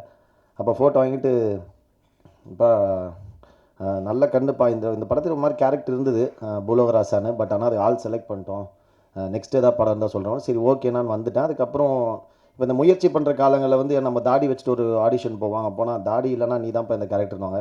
சார் உடனே போய் ஷேவ் பண்ணிட்டு வருவோம், செட் ஆகாதுன்னு அனுப்பிச்சிடுவாங்க. திரும்ப போயிட்டு ஒரு கேரக்டர் போனால் தம்பி என்ன இந்த ஃபோட்டோ தாடி இருக்கி இப்போ நீ தாடி இல்லைனா இல்லை எடுத்துட்டேன் சார், இது தாடி இருந்தால் நீ தான்ப்பா நடிச்சிருப்பா அப்படின்வாங்க. ஸோ அந்த மாதிரி இருக்கும்போது ஒரு கதையில் வந்து நான் திடீர்னு ஷேவ் பண்ணுனாங்க. நிறைய தாடி வச்சுருந்தேன். அப்போ வந்து இந்த மதியான கூட்டம் முடிச்சுட்டு வந்தோடனே நீ தாடி இருக்கும்போது மட்டும் எங்களை ஒரு வார்த்தை கேளுப்பான்னு சொல்லி அனுப்பிச்சிருந்தாங்க. சரின்ட்டு நான் பைக்கில் போயிட்டுருக்கேன். ஒரு ஆஃபீஸில் போனால் நீங்கள் ஷேவ் பண்ணணும்பா, உடனே ஒரு லுக் டெஸ்ட் பண்ணணும் அப்படின்னா வேறு ஒரு படத்துக்கு. அப்போ உடனே நான் ஃபோன் பண்ணி சக்தி அண்ணா அப்புறம் விரும்மாண்டி அண்ணா 2 பேர்கிட்ட தான் நான் பேசுவேன். தொடர்ந்து டச்சில் நானே என்னென்ன ஆச்சு அந்த ரோல் இருக்குமாண்ணே அப்படின்னு. அப்போ பேசும்போது சொன்னார், கலை அநேகமாக நீங்கள் தாடி எடுத்துருங்க, தேவைப்படாது, நம்ம அடுத்த படம் பார்த்துக்கலாம்னு சொல்லி அனுப்பிச்சிட்டாங்க. சரி நான் ஓகேனான்னு சொல்லிட்டு நான் போயிட்டுருக்கேன் தாடி எடுக்கிறது. உடனே திரும்ப கால் வந்து நான் பைக்கில் இறங்கிட்டு ஃபோன் எடுத்து பார்த்தா 4-5 மிஸ் கால் வந்து சொல்லுங்கண்ணா அப்படின்னா தாடி எடுத்துட்டிங்களாண்ணா? இல்லைண்ணா. எடுத்துடாதீங்க உடனே கிளம்பி வாங்கண்ணா. தோணை ஒரு 10 நிமிஷம் ஆஃபீஸர். இல்லை தேனி கிளம்பி வாங்க அப்படின்னாங்க. இல்லை எதுக்குண்ணா? இல்லை நீங்கள் வாங்க நாங்கள் சொல்கிறோம். அப்புறம் நைட்டாக நான் தேனிக்கு போனேன். ஸோ தப்பு நான் ஜென்ரலாக நான் போய்ட்டு டீ குடிக்கிற அந்த கடையில் போய்ட்டு அந்த சேட்டா கிட்ட காசை வாங்கிட்டு தான் போனேன் பஸ்ஸுக்கு. போய் அங்கே இறங்கினேன். நான் என் கேரக்டருக்காக ஆல்ரெடி நடிக்க வந்த ஒருத்தர் அன்றைக்கி ஊருக்கு கிளம்புறாரு. ஸோ நான் அந்த கேரக்டர் நடிக்கிறதுக்கு அவ்வளோ வந்து ஒரு தேடுதல் இருந்துகிட்டே இருந்திருக்கு. நிறைய பேர் வந்துட்டு போயிருக்காங்க. ஏதோ சூழ்நிலையால் ஒரு நடிக்க வந்தவர் வந்து நடிக்க முடியாமல் போச்சு. அப்போது இந்த கேரக்டருக்காக யாரெல்லாம் ஆடிஷன் பண்ணோம் அப்படின்ட்டு ஒருத்தராக பார்க்கும்போது அதில் நான் அன்றைக்கி நான் வந்து 5வது ஆளோ 6வது ஆளோன்னு நினைக்கிறேன். போனேன் இறங்கினேன். அப்புறம் விக்ரம் சார் வந்தார். விக்ரம் சார் பார்க்குற பார்வையே கொஞ்சம் பயமாக இருக்கும். எனக்கு தெரிஞ்ச அது மதியான கூட்டம் அதிகமாக திட்டுவாங்கிறது நானாக தான் இருப்பேன். ஏன்னா பர்ஃபார்மன்ஸ்க்காக டேக் போகிறத விட அந்த ஸ்லாங்க்காக எப்பப்பா பூலோகராசா மெட்ராஸுக்கு போனார் அப்படின்வார். அது மாதிரி நிறைய ஸ்லாங்க்காக டேக் போயிட்டே இருக்கும். அதே மாதிரி பூலோகராசா தான் நான் சக்தியான கிட்ட சொல்லிட்டுருந்தேன், பூலோகராசான்னு சொன்னாலே நான் பதட்டமாவேன் அந்த படத்தில். பட் ஆனால் எனக்கு ஒரு ஆக்டராக என்னை மோல்ட் பண்ணது எனக்கு மதியான கூட்டம் ரொம்ப ரொம்ப முக்கியமான ஒரு படம். ஏன்னா வந்து நான் உண்மையாகவே சென்னையை விட்டு வெளில போனதே கிடையாது. நான் வந்து ஃபுல் அண்ட் ஃபுல் ப்ராப்பர் சென்னையிலே வளர்ந்த பையன், பிறந்து வளர்ந்தது. அப்பா திருவெற்றியூர், அம்மா மீஞ்சூர். ஸோ இங்கே இருந்து அப்போ தான் நான் ஃபஸ்ட் டைம் ஒரு ஊரை விட்டு வெளில போயிட்டு இந்த மாதிரி. அப்போ முன்னாடி சின்ன சின்ன கேரக்டர்ஸ்க்கு அர்ஜுனுக்கு அதுன்னு ஒரு படத்துக்கு மதுரை போயிட்டு வரணும், ஒரு 10 நாள் அந்த மாதிரி போயிட்டு வந்து ஒரு ரொம்ப நாள் போய் நான் வெளியூரில் தங்கின படமே மதியான கூட்டம் தான். ஒரே வீட்டில் வேறு தங்கியிருந்தப்போ கதிர் எல்லாருமே நாங்கள் வந்து ஒரு வீடு எடுத்து தனியாக ஒரு 15-16 பேர் தங்கியிருப்போம். ஸோ எனக்கு எல்லாமே புதுசாக இருந்தது. அந்த கல்ச்சர், அந்த கேரக்டர்ஸ், அந்த லைஃபு. நாங்கள் விஜயகுமார்லாம் ஒருத்தர் அவன் கூட பைக்கில் போயிட்டே இருப்பேன். அவனுக்கே ஒரு நாளைக்கு எனக்கு தெரிஞ்சு 1500-2000 தான் சம்பளம். திடீர்னு ஒரு நாள் வரும், பைக்கில் போயிட்டு விசேஷ வீடு எதுப்பா அப்படின்வான். அந்த 3வது 4வது வீடு என்னன்னா போவான், நோட்டு வாங்கி வாங்கினா ஒரு 10,000 சம்பளத்தையும் எழுதும். யோ என்ன மொத்தமாக எழுத யார் வீடு தெரியாதுப்பா, சொந்தக்காரங்க, ஸோ விசேஷம் வச்சுருக்காங்க எழுதணும் அப்படின்வான். அதாவது தான் சம்பாரிச்ச அவர் சம்பளமே கம்மி தான், தான் சம்பாரிச்ச மொத்தத்தையும் எழுதிட்டு அங்கே போய் அவர் மொய்யா அதை எழுதிட்டு வருவார். அதெல்லாம் எனக்கு ரொம்ப புதுசாக இருந்தது. அவங்க அந்த ரிலேஷன்ஷிப்பை அந்த இதை வந்து வேல்யூ பண்ணுற அந்த படத்துலையுமே நாங்கள் ஃபஸ்ட்டு அந்த டெத்து சீன் தான் ஆரம்பித்தோம். அந்த டெத்து வந்து எவ்வளோ டீட்டெயில்டாக பண்ணுறாங்க அப்படின்றதுலாம் பயங்கரமான ஒரு லேர்னிங்காக இருந்தது. ஒரு ஆக்டராக என்னை மோல்ட் பண்ணிக்கிறதுக்கு விக்ரம் சாரோட ஒரு விஷயம், ஒரு சீனுக்கும் ஒரு 3 ஆப்ஷன் 4 ஆப்ஷன் நடித்து காட்டுவார். டயலாக், ஸ்லாங் எப்படி இருக்கணும், அந்த வாக் எப்படி இருக்கணும், லுக் எப்படி இருக்கணும், எல்லாமே அவர் பண்ணி காட்டுவார்.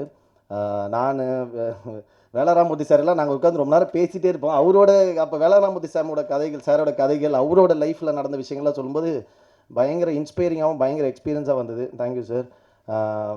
அம்மா கதிர், அதுக்கப்புறம் எல்லாருமே தங்கச்சி கேட்டுறாது. அந்த ஊர்லேயே நாங்கள் வந்து மதியான கூட்டம் ஷூட்டே வந்து ஒரு ப்ராப்பர் ஃபிலிம் ஷூட் அந்த மாதிரி இருக்காது. ஒரு இந்த கொரில்லா கேம் கான்செப்ட் மாதிரி ஒரு ஹிடன் கேமரா மாதிரி அப்படி வச்சுட்டு அந்தந்த கேரக்டரை பர்ஃபார்ம் பண்ண விட்டு அது ரொம்ப ஃப்ரீயாக ஸ்பேஸ் கொடுத்து. பட் ஆனால் ரொம்ப பர்ஃபெக்டாக அது வந்து எத்தனை டேக் பண்ணாலும் அது வரணுன்றதுக்காக பயங்கரமாக தான் நினச்ச ஒரு விஷயம் அந்த ஃப்ரேமில் வந்துணுன்றதுக்காக 200% வந்து விக்ரம் சார் ஃபைட் பண்ணிட்டே இருப்பார். அதில் எனக்கு தெரிஞ்சு ரொம்ப சந்தோஷமான விஷயம், நான் மதியான கூட்டமில் ஒரு சின்ன பார்ட்டாக இருந்தேன்றது. சக்தி அண்ணன், இளவரசன் அண்ணன், விருமாண்டி அண்ணன், இந்த மாதிரி அந்த ஒரு படமே எனக்கு ஒரு பெரிய சினிமாவில், ஏன்னா நம்ம ஒரு சின்ன ஸ்பேஸ் கிடைக்குமா, ஒரு டைலாக் பேசிட முடியுமான்னு சுற்றிட்டு இருந்த காலத்தில் நமக்கு அந்த மாதிரி ஒரு கேரக்டர் அமைஞ்சது வந்து ரொம்ப சூப்பரான விஷயம். கட் பண்ணிட்டு உடனே அப்படியே வந்தால் இங்கே வந்து, ஏன்னா நான் மதியான கூட்டம் பண்ணிட்டு இங்கே வரேன், இங்கே வந்தால் மெட்ராஸ்னு ஒரு படம், அப்படியே மெட்ராஸ் ஸ்லாங். நான் மதியான கூட்டம் லுக்கில் தான் மெட்ராஸ் லுக் டெஸ்ட்டே பண்ணேன், மொட்டை அடிச்சுட்டு. ஸோ அப்போ முடிஞ்சோடனே மெட்ராஸ் முடிச்சு. ஸோ இந்த மாதிரி ஒரு மதுரை, ஒரு தேனி மாவட்டத்திலேருந்து அந்த மாதிரி ஒரு கல்ச்சரில் வந்த ஒரு படமும், மெட்ராஸ் மாதிரி வந்த படமும் உடனே எனக்கு ஒரு நல்ல பேரை கொடுத்து 2 படமும். ஸோ அதனால் லைஃப்பில் நான் விக்ரம் சாருக்கு வந்து நான் இந்த சினிமாவில் இருக்கிற வரையும், உயிரோடு இருக்கிற வரையும் அந்த நன்றி எனக்கு இருக்கும். Thank you Vikram sir. கண்டிப்பாக நிறைய எக்ஸ்பீரியன்ஸ் இருக்குது மதியான கூட்டமில், இன்னும் வரவங்க நிறைய சொல்லுவாங்க. எப்போவுமே ஒரு சினிமான்றது வந்து எத்தனை வருஷம் ஆனாலும் அதை கண்டிப்பாக அது இருக்கும், அந்த படைப்பு வந்து என்றைக்குமே அழியாது. ஸோ அதுக்கு ஒரு எக்ஸாம்பிள் தான் இது. இப்போ விக்ரம் சார் நம்மளோட இல்லைனாலுமே மதியான கூட்டம்ன்ற படம் இன்னும் ஒரு 100-200 வருஷம் ஆனாலும் இங்கே ஒரு லைப்ரரி மாதிரி அந்த படம் நியூ ஃபிலிம் மேக்கர்ஸ்க்கு ஒரு எப்படி ஒரு ஸ்டோரி டெல்லிங் வந்து எவ்வளோ இன்ட்ரெஸ்டிங்காக பண்ணும், ஒரு ஸ்க்ரீன் ப்ளே, ஒரு டெத்தில் ஒரு படம் ஆரம்பித்து ஒரு பல ஸ்க்ரீன் ப்ளே பல இடங்கள் போய்ட்டு திரும்ப அந்த டெத்லேயே அந்த இன்ட்ரோல் பிளாக் வரும், அதெல்லாம் பயங்கர ஃபேசினேட்டிங்காக இருக்கும். ஸோ தேங்க்யூ எவ்ரி ஒன், ரொம்ப சந்தோஷம், நன்றி.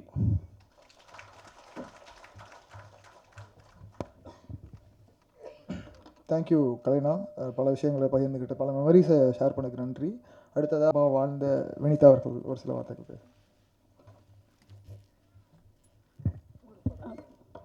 இங்கே வருகை தந்திருக்கும் அனைவருக்கும் மாலை வணக்கத்தோட நன்றியை தெரிவிச்சுக்கிறேன். இந்த படம் வந்து எனக்கு லைஃப்பில் ஒரு பெரிய பேர் வாங்கி கொடுத்த படம். மதுரை சைடெல்லாம் போனால் உங்கள் சாங் இல்லாமல் இங்கே கல்யாணம் நடக்கிறதில்ல அப்படின்லாம் சொல்லும்போது ஒரு மாதிரி பூரிப்பாக இருக்கும். சாரோட ஒர்க் பண்ணது வந்து ஒரு பெரிய எக்ஸ்பீரியன்ஸாக இருந்தது. சார் ஒரு பேட்டியில் சொல்லியிருந்தாங்க, இந்த படத்தில் வந்து எனக்கு ஒரு சோப்படவா கூட கிடைக்கல அப்படின்னு ரொம்ப ஆதங்கமாக சொல்லியிருந்தார். ஆனால் இன்றைக்கி இந்த புத்தகம் மூலிமா இனிமேல் வரக்கூடிய கலைஞர்களுக்கு எல்லாருக்கும் ஒரு அடித்தளம் போட்டு போயிருக்காரு அப்படின்னு நினைக்கும்போது ரொம்ப ரொம்ப ரொம்ப பெருமையாகவும் சந்தோஷமாகவும் இருக்குது. கண்டிப்பாக சாரோட ஆத்மா வந்து சாந்தி அடையும். எங்கள் படத்தோட பாடலில் ஒரு லைன் வரும், மதியான கூட்டத்துக்கு மரியாதை செலுத்துகிறோம். உண்மையாகவே இந்த மதியான கூட்டத்துக்கு மரியாதை செலுத்துறதுக்காக இவ்வளோ பேர் வந்தது நினைக்கும்போது ரொம்ப சந்தோஷமாக இருக்குது. அம்மா நாங்கள் எல்லாம் இருக்கோம், நீங்கள் ஒன்றும் கவலைப்படாதீங்க.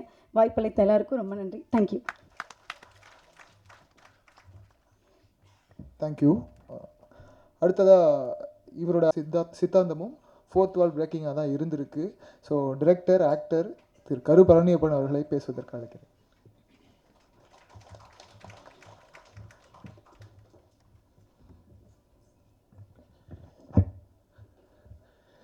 இயக்குனர் விக்ரம் சுகுமாரன் அவர்களின் நினைவேந்தலிற்கும், அந்த மைக்கு சரி பண்ணுறதுக்கு வேறு யாராவது ஆள்ற கையெல்லாம் பார்த்து, இயக்குனர் விக்ரம் சுகுமாரன் அவர்களின் நினைவேந்தலுக்கும் மதியானை கூட்டம் படத்தின் திரைக்கதை நூல் வெளியீட்டு விழாவிற்கும் வந்திருக்கும் உங்கள் எல்லாரையும் வரவேற்று இந்த நிகழ்வில் பங்கேற்கும் இந்த படத்தோடு தொடர்பில்லாத 2 நபர்களில் ஒருவன் நான். நீங்கள் எல்லோரும் விக்ரம் பற்றி பேசி கொண்டிருக்கும் பொழுது அந்த படம் பார்த்ததுலேருந்து அதை யோசிச்சுக்கிட்டு இருந்தேன். இன்னொருத்தர் அமீரா இருப்பார்னு நினைக்கிறேன், விக்ரமை அறியாதவர். ஆனால் ஒரு இயக்குனரை ஸ்தூலமாக அறிய வேண்டியதில்லை. ஒரு இயக்குனர் என்பது அவருடைய படம் தான். அந்த படம் மூலமாகத்தான் அறிகிறோம். மதியான கூட்டத்தை ரசித்த 100 பேர், 1000 பேர், 1,00,000 பேரில் யாருக்கும் விக்ரம் சுகுமாரன் தெரியாது. ஆனால் அந்த படத்தை எடுத்தவர் என்ற முறையில் அவர் மேல் மிகப்பெரிய மரியாதையோடு இருந்திருப்பார்கள். அப்படி ஒரு மரியாதையோடு தான் நானும் அந்த ரசிகர்களில் ஒருவனாக இந்த நிகழ்ச்சிக்கு வரணும்னு சொன்னோன்னா அவசியம் வந்தாருன்னு நான் சொன்னேன். எனக்கு அந்த படம் பார்க்கும் பொழுது ரொம்ப வியப்பாக, அதனுடைய டீட்டெயிலிங் வந்து எனக்கு அவ்வளோ பிடிச்சிருந்துச்சு. எனக்கு அதில் வந்து கதிரை எவ்வளோ பிடிச்சிருந்துச்சோ அந்த அளவுக்கு கலையரசன் ரொம்ப பிடிச்சிருந்துச்சு. யார் கலையரசன்னு கவனித்தது வந்து நான் அந்த படத்தில் தான் கவனித்தேன். அதற்கு முன்னாடி அவர் இத்தனை படம் பண்ணியிருக்கதா எனக்கு நீ சொல்லித்தான் தெரியும் எனக்கு. அதை போல் வந்து வேலராமமூர்த்தி அவர்களை வந்து அவருடைய நூலின் வழியாக, அவருடைய நண்பர் சௌபா வழியாக ரொம்ப அணுக்கமாக பக்கத்தில் பார்த்தவன் நான் பார்த்த அந்த வேலராமமூர்த்தி அப்படியே திரையில் பார்க்கும் பொழுது, அந்த வேலராமமூர்த்தியை மிஞ்சி ஒரு செவனம்மா வந்து நிற்கும் பொழுது எனக்கு செவனம்மா படம் முடித்து வெளியே வர வரைக்கும் ஞாபகத்தில் இருந்துக்கிட்டே இருந்தாங்க. அதுக்கப்புறம் 10 வருஷம் ஞாபகத்தில் இருக்காங்க, நேற்று வரைக்கும் ஞாபகத்தில் இருக்காங்க. அதுக்கப்புறம் எத்தனையோ நான் படம் பண்ணிட்டேன், நான் இன்னமும் செவனம்மா தான் அப்படின்னாங்க. எங்களுக்கு ராதிகாவே இன்னும் பாஞ்சாலி தான், ஸ்ரீதேவியே இன்னும் மயில் தான், ரஜினிகாந்தே பரட்டை தான். அப்படியும் நீங்கள் செவனம்மா தான் கடைசி வரைக்கும். ஒரு கதாபாத்திரம் ஏற்படுத்திய பாதிப்பிலிருந்து கதாபாத்திரங்கள் வெளியே வந்து விடுகிறார்கள், ரசிகர்கள் வெளியே வருவதே இல்லை. திரும்ப திரும்ப அதைத்தான் பார்க்க விரும்புகிறான். நீங்கள் ரஜினிகாந்த் எத்தனை ஹீரோவை நடித்தாலும் மறுபடியும் என்னைக்கு இதே எப்படி இருக்குது கேட்குறாரோ அன்னைக்கு தான் அவர் நமக்கு பிடிச்சாள். என்றைக்கு மறுபடியும் ஒரு வில்லனாக இருக்காரோ அன்றைக்கி தான் அவர் நமக்கு பிடிச்சாள்.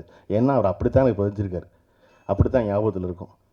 அப்படி ஒரு திரைப்படத்தை கிட்டத்தட்ட 10-12 ஆண்டு காலம் கழித்து இப்படி கொண்டாடுவது என்பது மகிழ்ச்சிக்குரியதா அப்படின்னா இல்லை. ஒரு திரைப்படத்தை, அதன் இயக்குனரை இன்றைக்கி கொண்டாடுறோம். அவருக்கு ஒரு இன்றைக்கி இருந்திருந்தாருன்னா அவருடைய ஆத்மா பெரிய திருப்தி அடைஞ்சிருக்கும் அப்படின்னு சொல்வது. திருப்தி அடைந்திருப்பது நம்முடைய ஆத்மாவை தவிர விக்ரம் சுகுமாரன் ஆத்மாவாக இருக்கவே முடியாது. அது இருக்க முடியும். அந்த ஆத்மா என்ன சொல்லணும்னா, அயோக்கிய பயிலா இன்றைக்கி கூடுறீங்களா எல்லாருக்கும் இல்லையா? அப்போ என்ன செய்வது அப்படின்னா, நடிகர்கள் எல்லோரும், தயாரிப்பாளர்கள் எல்லோரும் தொடர்ச்சியாக இயக்குநர்களை வைத்து அடுத்தடுத்து படங்கள் செய்வது தான் ரொம்ப முக்கியம். நீங்கள் நினச்சி பாருங்கள், பேசுகிற 10 நிமிஷத்துக்குள்ளே கோயம்புத்தூர் ஸ்லாங் எட்டி பார்க்குற கதிரையும், நான் வந்து மீஞ்சூர் அம்மாவுக்கு பிறந்தவன் சொல்கிற கலையரசனையும் கொண்டு போய் மதியான கூட்டத்தில் ஒருத்தரை ஆக்கிட முடியும் ஒரு இயக்குனராலேனா, அந்த இயக்குனரை ஒவ்வொரு படத்துலையும் அயோக்கிய பயிலை தீக்குளிக்க சொல்லிக்கிட்டே இருப்பாங்க. இங்கே இயக்குனர் ஒவ்வொரு படத்துக்கு தீக்குளிக்கணும், ஒவ்வொரு படத்துக்கும் நிரூபிக்கணும். ஆனால் நடிகை நிரூபிக்க வேண்டாம். நடிகன் 10 தோல்வி படம் எடுத்துகிட்டு வரலாம், அவன் மறுபடியும் என்ன சொல்லுவான்னா, இயக்குனருக்கு நான் வாய்ப்பளிச்சேம்மா. இயக்குனர் வெற்றி பெற்றுட்டாருன்னா காலம் உள்ளளவு மறக்க மாட்டேம்மா. எப்போ வரைக்கும்? மறுபடியும் அடுத்த படத்தில் தீக்குளிக்கிற வரைக்கும்.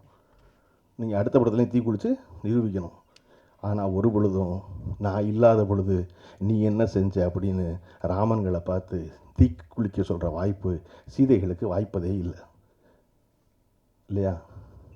எப்படி ஒரு இயக்குனர் படத்துக்கு படம் நிரூபிப்பான்? ஏன் இன்றைக்கி ஏவிஎம் போல் நிறுவனத்தையும் தேவர் நிமிஷையும் கொண்டாடுறாங்க அப்படின்னா, அது ஒரு படம் ஓடும் ஓடாது, அது பரவாயில்ல, அந்த டேரக்டர் கூப்பிடுவோம்ப்பா, சொன்னபடி எடுத்தாருப்பா, வச்சு கொண்டு நடத்துவோம்ப்பான்னு. அப்போ இந்த படத்தை இதை போன்ற இயக்குநர்களை தொடர்ந்து நிறைய பண்ணும். நான் பேசுகிறதுக்கு இருக்கும்போது, கதிர் பேசிக்கிட்டு இருக்கும்போது அமீன் சார் என்கிட்ட சொன்னார், நீங்கள் கதிரை வச்சு ஒரு படம் பண்ணலாமே அப்படின்னாரு. யார்? நானா அப்படின்னு. யாரை வச்சு அப்படின்னு? கதிரை வச்சு அப்படின்னாரு. சொல்லிட்டேன், சிரிச்சிட்டு சும்மா இருந்தேன். எனக்கு அமீட்டை ரொம்ப பிடிச்சது என்னென்னா, அடுத்து நான் என்ன சொல்ல போகிறோம் அது அவரே சொல்லிடுவார். அடுத்து அவர் சொன்னார் குனிஞ்சிட்டு, ஏன் இதை நீ பண்ணலாமேன்னு கேட்குறீங்களா அப்படின்னாரு. நானும் அமீரும் சேர்ந்து கதிர்கிட்ட சொல்வது என்ன அப்படின்னா, இவ்வளோ இளமையாக இருக்கீங்க, இவ்வளோ எங்கே இருக்கீங்க, இவ்வளோ துடிப்போடு இருக்கீங்க, தயவு செஞ்சு வருஷத்துக்கு 5 படம் பண்ணுங்க, என்ன கேடு உங்களுக்குலாம்? என்ன நீங்கள் கரெக்டான கதையை கண்டுபிடிச்சிருவீங்களா? டேரக்டரை கண்டுபிடிக்க முடியாது கரெக்டான கதையை. மம்முட்டி சொல்கிறாரு 75 வயசில் நல்ல படங்கிறது அமையுதுங்க, எல்லாருமே நினைக்கிறோம், எனக்கும் தெரியாது, எனக்கு படம் ஓடினதுக்கப்புறம் எனக்கு தெரியும் படம் ஓடுனுச்சுன்னு. அடடா அப்படியான்னு எல்லாருமே நல்ல படம் நினைக்கிறேன். அதனால விறுவிறு நடிக்க வேண்டியதானே இல்லையா? இதில் 10ஆவதுக்கு அந்த ப்ரொடியூசர் கவுன்சில் அறிக்கை எனக்கு என்னன்னு தெரில, ஓடிடிலாம் போய் நடிக்காதீங்கன்னு நடிகர்களில் போகிறான். அதாவது சினிமாவில் நடித்தா ஓடியில் நடிக்காதீங்க, சினிமாவில் இயக்குனா ஓடிடியில் போய் படம் இயக்காது. ஐயா என்ன நடக்குது உலகத்துலன்னு புரியாமல் இவன் வேற குறுக்க நடக்கிறான்டான்னு குனியை வச்சு முதுகில் அடிக்கிறவங்களெல்லாம் எப்போவுமே கால மெதுவும் அதுக்கு பொருந்தாத ஒன்று பேசிக்கிட்டே இருக்கும் அந்த கவுன்சில். நடிகர்களை இன்ஸ்டாகிராமில் பார்த்து கூப்பிட்டுக்கிட்டு இருக்காங்க. இப்போ போய் நீங்கள் வந்து ஓடிடியில் நடிக்காதீங்க, அங்கே நடிக்க, எங்கேயாவது ஒருத்தர் நல்லா நடித்தா கூப்பிடுவாங்க இல்லையா? இங்கே நல்லா நடித்தா அங்கே கூப்பிடுவாங்க, 10 இடத்துல கூப்பிடுவாங்க நல்லா சமைக்கிறோன்னு இல்லையா? அப்புறம் இது என்ன இப்படி தான் எனக்கு நல்ல ஞாபகம் இருக்குது இன்னமும். அதாவது டெலிவிஷனில் வந்து ப்ரோக்ராம் பண்ணாதீங்க, 20 வருஷத்துக்கு முன்னாடி ஊர்வலம் போனாங்க. இப்போ மவுண்ட் ரோடில் கமல்ஹாசன் மட்டும் கதவை சாத்திட்டு வரமாட்டேன்ட்டார். கமல்ஹாசனை வந்து கலை துரோகின்ட்டாங்க எல்லாருமா சேர்ந்து. அப்புறம் சொன்னார், டே வீட்டுக்குள்ளே வந்துருச்சு சினிமா, உங்களுக்கு புரியலையான்னாரு. இன்றைக்கி ரிலீஸ் பண்ணுற ஒரு சாதாரண படத்தை 300 ஸ்க்ரீனில் ரிலீஸ் பண்ணுறோம். இந்த வேலையை 15 வருஷம் ஒன்றே சொன்னார் கமல்ஹாசன். தயவு செஞ்சு நடந்து போகிற தூரத்தில் இருக்க தேட்டரில் போகிற ரிலீஸ் பண்ணுங்கள் படத்துக்கு. சினிமாவுக்கான வாழ்நாள் காலம் குறைஞ்சிருச்சு, அதற்கு பதிலாக வியூவர்ஸை தான் நான் மதியப்படுத்தணும் அப்படின்னு சொன்னார். அதெல்லாம் சினிமாவை என்ன நீங்கள் அப்படின்னாங்க. இப்படி இதனால் தொடர்ச்சியாக இன்னொன்று வேறு, இந்த யூடியூப்பில் உட்காந்துக்கிட்டு பணம் சம்பாரிச்சு அத்தனை ப்ரொடியூசர் உட்காந்துக்கிட்டு சினிமாவே ஓடலைன்னு சொல்லிட்டு படம் எடுத்துகிட்டே இருக்காங்க. இந்த வேலையை நிப்பாட்டி விட்டு விறுவிறுன்னு நிறைய வேலை செய்வதுதான் முக்கியம். அந்த கவுன்சில் அறிக்கை அதுதானான்னு தெரியல முழுமையாக. ஏன்னா எனக்கு அதில் வந்து சத்யஜோதி தியாகராஜர் இருந்தார், அவர் அறிவானவர். இல்லை சேர்க்கை சரியில்லை அவருக்கும் தெரியல. இல்லை அங்கே நடிக்காது இங்கே நடிக்காதுன்னு. அதை நான் அமித் சார் சொன்னால் அப்படியே சொல்லியிருக்காங்க, சும்மா இருக்க மாட்டாங்க வேறு அப்படின்னாரு. அதை இப்படி இருக்க காலச்சூழலில் விக்ரம் சுகுமாரன் போல் இங்கே 100 இயக்குநர்கள் இருக்காங்க இல்லையா? நமக்கு முன்னாடி இருப்பவர்களை எப்படி கொண்டாடுகிறோமோ. நான் சமீபத்தில் ஒரு கவிதையினுடைய தமிழ் மொழிபெயர்ப்பு படிக்கும்போது அந்த அம்மா வந்து வெளிநாட்டு அம்மா விமானத்தில் போகும்போது தன்னோட ஒரு செடியை தூக்கிட்டு போகிறதா சொல்லி வர்ற கவிதையில், ஏன் எப்பொழுதுமே கையில் ஒரு செடியை தூக்கிட்டு போகணும் நாடு விட்டு நாடு போகும்போது அப்படின்னா, தன் வேர்களோடு இருக்கிற தொடர்பை விட்டு போகாமல் இருப்பதற்காக நான் தூக்கி செல்கிறேன்னு சொல்லுவான் அந்த கிழவி. அதை போல் நமக்கு முன்னாடி இருப்பவர்களை வந்து நம்முடைய முன்னோடிகளை எப்படி கொண்டாடுகிறோமோ அப்படி நமக்கு பின்னாடி வந்தவர்களையும் கொண்டாடுவது ரொம்ப முக்கியம். பின்னாடி வருபவர்களுக்கு இந்த இருக்கான் பிரமாதமான அவர் சொல்கிறது ரொம்ப முக்கியம். என்னுடைய இயக்குனர் பார்த்திபன் அவர்களை நான் எப்பொழுதும் நினைத்து கொள்வதற்கான காரணம், பாக்கியராஜ் அவர்கள் ஒரு மிகப்பெரிய சாதனைக்கு சொந்தக்காரர். தன்னுடைய இயக்குனரை கொண்டாடும் பொழுது எவ்வளவு மனம் மகிழ்ந்து மனம் நிறைந்து கொண்டாடுவாரோ, அப்படி எந்த சாதனையும் செய்யாத தன்னுடைய உதவியாளனாகிய என்னை கொண்டாடும் போதும் அதே போல் பழனி பிரமாதமான நாள் என்னை கொண்டாடுவார். அப்போ தனக்கு முன்னாடி இருந்து வரை கொண்டாடுவதை போல் பின்னாடி இருந்து வரை கொண்டாடுவது ரொம்ப முக்கியம். அப்படி விக்ரம் சுகுமாரனை கொண்டாடி இருக்க வேண்டும் அப்படின்னா கொண்டாடி இருக்கணும். முன்னாடி போது பின்னாடி கொண்டு ஒருத்தர் பிரமாதம் ஒரு வேலை செஞ்சுருக்கானே, வேலை செய்கிறானே அப்படின்னு. இந்த புத்தகத்தில் வந்து ஒரு வரி கேமராமேன் வந்து ஒரு வரி சொல்லியிருக்காரு. நாங்கள் வந்து இந்த படத்தில் வேலை செய்யும் பொழுது எடுத்த முடிவுகளை இன்றைக்கி எடுப்போமான்னு எங்களுக்கு தெரியல. காரணம் இளமையின் காரணமாக மிக அசாதாரணமான முடிவுகளை சாதாரணமாக எடுத்தோம் அப்படின்னு. விக்ரம் சுகுமாரன் இருந்திருந்தால் இன்றைக்கும் அதே அசாதாரணமான முடிவுகளை சாதாரணமாக எடுத்தோம். அப்படி எவர் ஒருவர் தன்னுடைய துறைகளில் எடுக்கிறார்களோ அவர்கள் தான் நிலைத்து நிற்கிறார்கள். அதுக்கு வந்து வயது இளமை அதெல்லாம் காரணம் கிடையாது. அடுத்தடுத்து தொடர்ச்சியாக அந்த முடிவுகள் எடுக்கணும். எடுக்கிறதுக்கான வாய்ப்பு எல்லாருக்கும் கனியணும். கனிவதற்கான விஷயத்தை பரஸ்பரம் ஒருவருக்கொருவர் செய்து கொள்ள வேண்டும் என்பதுதான் முக்கியம் இல்லையா? கலையரசனை ஏதோ ஒரு இடத்துக்கு போய்கிட்டு இருக்கும் பொழுது ஃபோன் பண்ணி கூப்பிட்ட ஒரு உதவி இயக்குனர் வரல, அந்த உதவி இயக்குனர் இருப்பார். அந்த உதவி இயக்குனரை தூக்கி கொண்டு போய் இயக்குனர் ஆக்கிற முழு பொறுப்பு கலையரசனுக்கு இருக்குது. கலையரசனுக்கு மட்டும் இல்லை, கலையரசனும் உதாரணம். கலையரசன் ஏன்டா பைபிள் இத்தனை பேர் உட்காந்துருக்கேன் என்னை மட்டும் கோர்க்குற மாதிரி நினச்சிக்கூடாதுல்ல. இல்லை அது போல் இல்லை சொல்கிறேன் கண்டிப்பாக இல்லை தொடர்ச்சியாக பண்ணுறது முக்கியம். தொடர்ச்சி அது வந்து வருமானம் வந்து நீங்கள் சொன்னீங்க இல்லையா, கல்யாணத்துக்கு போகும்போது 10,000 மொய் செய்வாங்கன்னு, அந்த மொய் மறுபடியும் திருப்பி அடுத்த அவன் செஞ்சால் தான் இவன் செய்வான் திருப்பி. அது தெரியாது உங்களுக்கு மதுரையில். இல்லாட்டா மைக்கு போட்டு கூப்பிடுவாங்க தெரியுமா உங்களுக்கு பீஞ்சூரில் தெரியாது. மைக்கில் கூப்பிடுவாங்க. தான் வேலராமூர்த்தி தெரியும் எப்படி சிரிக்கிறாரு பாருங்க. மைக்கில் கூப்பிடுவாங்க ஆளுங்க. தங்கச்சி மகளுக்கு மொய் செஞ்ச வகையில் பண்ண பணம் 10,000 எடுத்துக்கணும்னு இன்னும் வந்து சேரல. ராமமூர்த்தி எங்கே இருந்தாலும் வர வேண்டியது மாதிரி ராமமூர்த்தி பந்தியில் உட்காந்து உதறிட்டு வரணும். அந்த மாதிரி பதிலுக்கு பதில் செய்வது இல்லாமல் செய்வது இயல்பாக ஒருவர் தாங்கி பிடிப்பது என்பது இருக்கு இல்லையா? இன்றைக்கி வந்து செவனமான ஒன்று தெரிஞ்ச உடனே இத்தனை இயக்குநர்களை கொண்டாடுவதை சொல்லி மகிழ்கிறார்கள் அந்த அம்மா. அப்போ ஒரு இடத்துல தெரிஞ்சிட்டா போதும், அந்த மாதிரி ஒரு தடவை செஞ்சுட்டா போதும், அதை தொடர்ந்து செய்ய வேண்டியது இருக்கிறது. இதை ஏன் என்னாலேயோ அமீராலேயோ ஒரு மேடையில் உட்காந்து அவனை வச்சு நீ படம்னு சிரிச்சிக்க முடியுதுன்னா, நாங்கள் வந்து அமீர் வந்து கமல்ஹாசன் ரசிகன், நான் ரஜினிகாந்த் ரசிகன். ஆனால் 2 பேருக்கும் பிடிச்ச ஒரு வருஷம் என்னென்னா 2 கை 2 கால் இல்லாட்டினாலும் இந்த காலி பொழைச்சிக்குவான் சார், இந்த காலி கெட்ட பையசாருன்னு நினச்சி இருந்தவங்க. மகேந்திரன் சார்கிட்ட சொல்லி நான் மகிழ்ந்துருக்கேன். எப்படி சார் அப்படி ஒரு வருஷம் எழுதுறீங்க அப்படின்னு. அது நம்ம தானே அப்படிம்பாரு. அடிக்குறல் அது நம்ம தானே அப்படிம்பாரு. அதை போல் நாம் தொடர்ச்சியாக வலுவோடு இருப்பது என்பது எல்லாராலும் இருக்க முடியாது, எல்லாரையும் எதிர்த்து பேச முடியாது. சினிமாவில் ஏன் இவ்வளோ அழுத்தத்துக்கு ஆளாகிறான், ஏன் இவ்வளோ ஸ்ட்ரெஸ்ஃபுல்லாக இருக்குது சினிமா லைஃபு, ஏன் இவ்வளோ ஒழுக்கக்கேடான செயல்களுக்கு தன்னை தளர்த்தும், அது தன்னை ரிலாக்ஸ் பண்ணணும் நம்பி வேறு காரியங்கள் செய்ய ஆரம்பிக்கிறா அப்படின்னா ஒன்றத்தையுமே சொல்ல முடியல. எவன் வாய்ப்பு கொடுப்பான், எவனை நாளைக்கு கும்பிட வேண்டியிருக்கும், எந்த காரை திறக்க வேண்டியது தெரியாததுனால மனசுக்குள்ளே வச்சுக்க வேண்டியது. எல்லாத்தையும் மனசுக்குள்ளே வச்சுக்க வேண்டியது இல்லைங்கும்போது ஒரு அழுத்தமும் இல்லை. என்ன செய்ய போகிறோம், நம்ம போய் நிம்மதியாக தூங்க போகிறோம், அவன் தூங்காமல் இருக்க போகிறான். நான் அடிக்கடி சொல்லுவேன், நம்ம மனசுக்குள்ளே நினைக்கிறத பேசாமல் போயிட்டோம்னா போய் நம்ம தூங்காமல் இருப்போம் ராத்திரி, அவன் நிம்மதியாக தூங்குவான். நம்ம நினச்சதை பேசிட்டோம்னா அவன் போய் தூங்காமல் இருக்க போகிறான், நம்ம போய் நிம்மதியாக தூங்க போகிறோம். அப்போ நமக்கு பிபி வராது, நமக்கு ஹார்ட் பிளாக் கிடையாது, நமக்கு ஒன்றும் இல்லை. நம்ம பாட்டுக்கு அடுத்த நாள் புத்தகத்தை படிச்சுட்டு வேலராமூர்த்தியவோ பிரபஞ்சனையோ படித்து விட்டு நம்ம பாட்டுக்கு பேசாமல் இருக்கலாம் இல்லையா? அப்போ இங்கே அதை போல் வாய்ப்பு எல்லோருக்கும் அமைவதில்லை. விக்ரம் சுகுமாரனுக்கு அமைஞ்சதுக்கான காரணம் அவருக்கு தைரியம் தான். எனக்கு சோப்பு டப்பா கூட கிடைக்கல அப்படின்னு சிரிச்சுட்டு ஏன் சொல்ல முடிஞ்சு அப்படின்னா, அதெல்லாம் வாங்கிக்கலாம் பரவாயில்லன்னு ஒருத்தர் நினச்சிருக்கான்.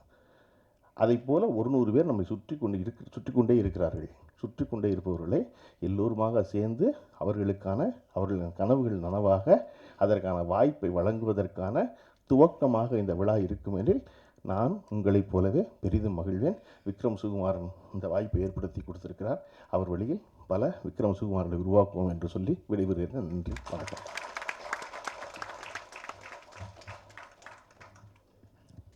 வாழ்த்துறை வழங்கியமைக்கு நன்றி சார். நீங்கள் சொன்ன மாதிரியே அந்த 4th வால் பிரேக்கிங் உங்கள் பேச்சாற்றல் இருந்தது. இந்த நேரத்தில் ஒரு முக்கியமான விஷயத்தை பகிர்ந்துக்கணும்னு நினைக்கிறேன். புத்தகங்கள் பொறுப்பு கலையரசனுக்கு இருக்குது. கலையரசனுக்கு மட்டும் இல்லை, கலையரசனும் உதாரணம். கலையரசன் ஏன்டா பைபிள் இத்தனை பேர் உட்காந்துருக்கு என்னை மட்டும் கோர்க்குற மாதிரி நினச்சிக்கூடாதுல்ல. இல்லை அது போல் இல்லை சொல்கிறேன் கண்டிப்பாக இல்லை தொடர்ச்சியாக பண்ணுறது முக்கியம்.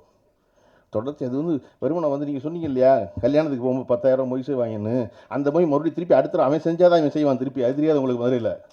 இல்லாட்டா மைக்கு போட்டு கூப்பிடுவாங்க தெரியுமா உங்களுக்கு பீஞ்சூரில் தெரியாது, மைக்கில் கூப்பிடுவாங்க. தான் வேலராமூர்த்தி தெரியும் எப்படி சிரிக்கிற பாருங்க, மைக்கில் கூப்பிடுவாங்க ஆளுங்க. தங்கச்சி மகளுக்கு மொய் செஞ்ச வகையில் பண்ண பணம் 10,000 எடுத்துக்கணும்னு இன்னும் வந்து சேரல. ராமமூர்த்தி எங்கே இருந்தாலும் வர வேண்டியது மாதிரி ராமமூர்த்தி பந்தியில் உட்காந்து உதறிட்டு வரணும். அந்த மாதிரி பதிலுக்கு பதில் செய்வது இல்லாமல் செய்வது இயல்பாக ஒருவர் தாங்கி பிடிப்பது என்பது இருக்கு இல்லையா. இன்றைக்கி செவனம்மான்னு ஒன்று தெரிஞ்ச உடனே இத்தனை இயக்குநர்களை கொண்டாடுவதை சொல்லி மகிழ்கிறார்கள் அந்த அம்மா. அப்போ ஒரு இடத்துல தெரிஞ்சிட்டா போதும், அந்த மாதிரி ஒரு தடவை செஞ்சுட்டா போதும், அதை தொடர்ந்து செய்ய வேண்டியது இருக்கிறது. இதை ஏன் என்னாலேயோ அமீராலேயோ ஒரு மேடையில் உட்காந்து அவனை வச்சு நீ படம்னு சிரிச்சிக்க முடியுதுன்னா, நாங்கள் அமீர் கமலஹாசன் ரசிகன், நான் ரஜினிகாந்த் ரசிகன். ஆனால் 2 பேருக்கும் பிடிச்ச ஒரு வருஷம் என்னென்னா 2 கை 2 கால் இல்லாட்டினாலும் இந்த காலி பொழைச்சிக்குவான் சார், இந்த காலி கெட்ட பையசாருன்னு நினச்சி இருந்தவங்க. மகேந்திரன் சார்கிட்ட சொல்லி நான் மகிழ்ந்துருக்கேன். எப்படி சார் அப்படி ஒரு வருஷம் எழுதுறீங்க அப்படின்னு. அது நம்ம தானே அப்படிம்பாரு, அடிக்குறல் அது நம்ம தானே அப்படிம்பாரு. அதை போல் நாம் தொடர்ச்சியாக வலுவோடு இருப்பது என்பது எல்லாராலும் இருக்க முடியாது, எல்லாரையும் எடுத்து பேச முடியாது. சினிமாவில் ஏன் இவ்வளோ அழுத்தத்துக்கு ஆளாகிறான், ஏன் இவ்வளோ ஸ்ட்ரெஸ்ஃபுல்லாக இருக்குது சினிமா லைஃபு, ஏன் இவ்வளோ ஒழுக்கக்கேடான செயல்களுக்கு தன்னை தளர்த்தும், அது தன்னை ரிலாக்ஸ் பண்ணணும் நம்பி வேறு காரியங்கள் செய்ய ஆரம்பிக்கிறா அப்படின்னா ஒன்றத்தையுமே சொல்ல முடியல. எவன் வாய்ப்பு கொடுப்பான், எவனை நாளைக்கு கும்பிட வேண்டியிருக்கும், எந்த காரை திறக்க வேண்டியது தெரியாததுனால மனசுக்குள்ளே வச்சுக்க வேண்டியிருக்கு. எல்லாத்தையும் மனசுக்குள்ளே வச்சுக்க வேண்டியது இல்லைங்கும்போது ஒரு அழுத்தமும் இல்லை. என்ன செய்ய போகிறோம், நம்ம போய் நிம்மதியாக தூங்க போகிறோம், அவன் தூங்காமல் இருக்க போகிறான். நான் அடிக்கடி சொல்லுவேன், நம்ம மனசுக்குள்ளே நினைக்கிறத பேசாமல் போயிட்டோம்னா போய் நம்ம தூங்காமல் இருப்போம் ராத்திரி, அவன் நிம்மதியாக தூங்குவான். நம்ம நினச்சதை பேசிட்டோம்னா அவன் போய் தூங்காமல் இருக்க போகிறான், நம்ம போய் நிம்மதியாக தூங்க போகிறோம். அப்போ நமக்கு பிபி வராது, நமக்கு ஹார்ட் பிளாக் கிடையாது, நமக்கு ஒன்றும் இல்லை. நம்ம பாட்டுக்கு அடுத்த நாள் புத்தகத்தை படிச்சுட்டு வேலராமூர்த்தியவோ பிரபஞ்சனையோ படித்து விட்டு நம்ம பாட்டுக்கு பேசாமல் இருக்கலாம் இல்லையா. அப்போ இங்கே அதை போல் வாய்ப்பு எல்லோருக்கும் அமைவதில்லை. விக்ரம் சுகுமாரனுக்கு அமைஞ்சதுக்கான காரணம் அவருக்கு தைரியம் தான். எனக்கு சோப்பு டப்பா கூட கிடைக்கல அப்படின்னு சிரிச்சுட்டு ஏன் சொல்ல முடிஞ்சு அப்படின்னா, அதெல்லாம் வாங்கிக்கலாம் பரவாயில்லன்னு ஒருத்தர் நினச்சிருக்கான். அதை போல் 100 பேர் நம்மை சுற்றி கொண்டே இருக்கிறார்கள். சுற்றி கொண்டே இருப்பவர்களை எல்லோருமாக சேர்ந்து அவர்களின் கனவுகள் நனவாக அதற்கான வாய்ப்பை வழங்குவதற்கான துவக்கமாக இந்த விழா இருக்கும் எனில் நான் உங்களைப் போலவே பெரிதும் மகிழ்வேன். விக்ரம் சுகுமாரன் இந்த வாய்ப்பை ஏற்படுத்தி கொடுத்திருக்கிறார். அவர் வழியில் பல விக்ரம் சுகுமாரனை உருவாக்குவோம் என்று சொல்லி விடைபெறுகிறேன். நன்றி, வணக்கம்.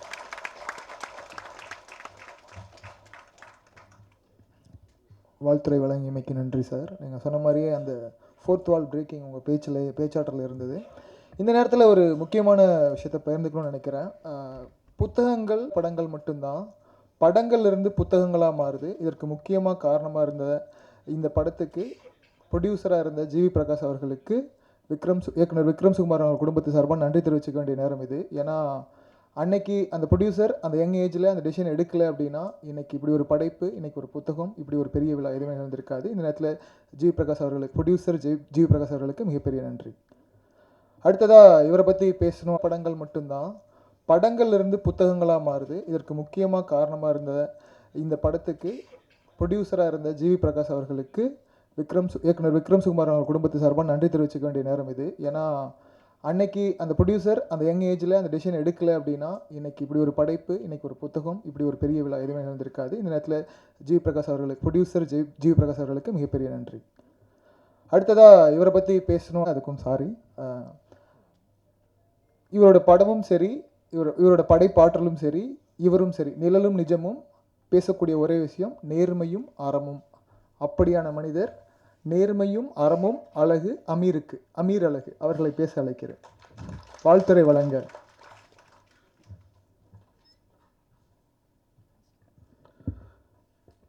அரங்கத்தில் இருக்கும் அனைவருக்கும் இறைவன் புறத்திலிருந்து சாந்தியும் சமாதானம் உண்டாகட்டும். ஒரு வழக்கமான சினிமா விழாவாக இருந்திருந்தால் நானும் பழனியப்பனும் அருகருகே உட்கார்ந்திருக்கும் போது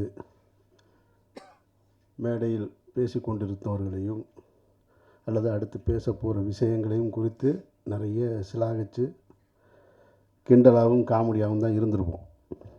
ஆனால் இந்த நிகழ்ச்சி அப்படி இருக்கக்கூடாதுன்னு தான் ரொம்ப கவனமாக ரெண்டு பேரும் ஒருத்தர் பார்த்துக்கவே இல்லை. ஆமாம், இந்த நிகழ்ச்சியை எப்படி, இந்த விழாவை எப்படி கடத்துறதுன்றது இருக்குல்ல. விக்ரம் சுகுமார் என்ற படைப்பாளியுடைய அந்த படத்துக்கு கிடைத்த வெற்றியை பற்றி பேசுவதா, அல்லது அப்படி ஒரு படைப்பை கொடுத்த அந்த படைப்பாளி நம்மோடு இல்லைன்ற வருத்தத்தை தெரிவிச்சுக்கிறதான்றது, அதையும் மீறி ஒரு 2 தடவை பேசிட்டோம். அது எங்களால் கட்டுப்படுத்த முடியலை. ஆனால் இந்த அரங்கம் அமைதியாக இருந்து கொண்டு இருக்கும் பொழுது விக்ரம் சுகுமார் அவர்களை இழந்து வாடக்கூடிய அந்த தாயாரும் சிரித்து மகிழக்கூடிய ஒரு பேச்சை கருப்பழனியப்பன் கொடுத்துட்டு போயிட்டார். அந்த நிகழ்ச்சியுடைய மூடையே மாற்றிருக்காரு. வாழ்த்துக்கள். நன்றி கரு. மேடையில் என்னை அழைக்கும்போது நண்பரை பற்றி பேசுவதற்கு அப்படின்னு சொன்னாங்க. உண்மையில் விக்ரம் சுகுமார் எனக்கு நண்பர் கிடையாது.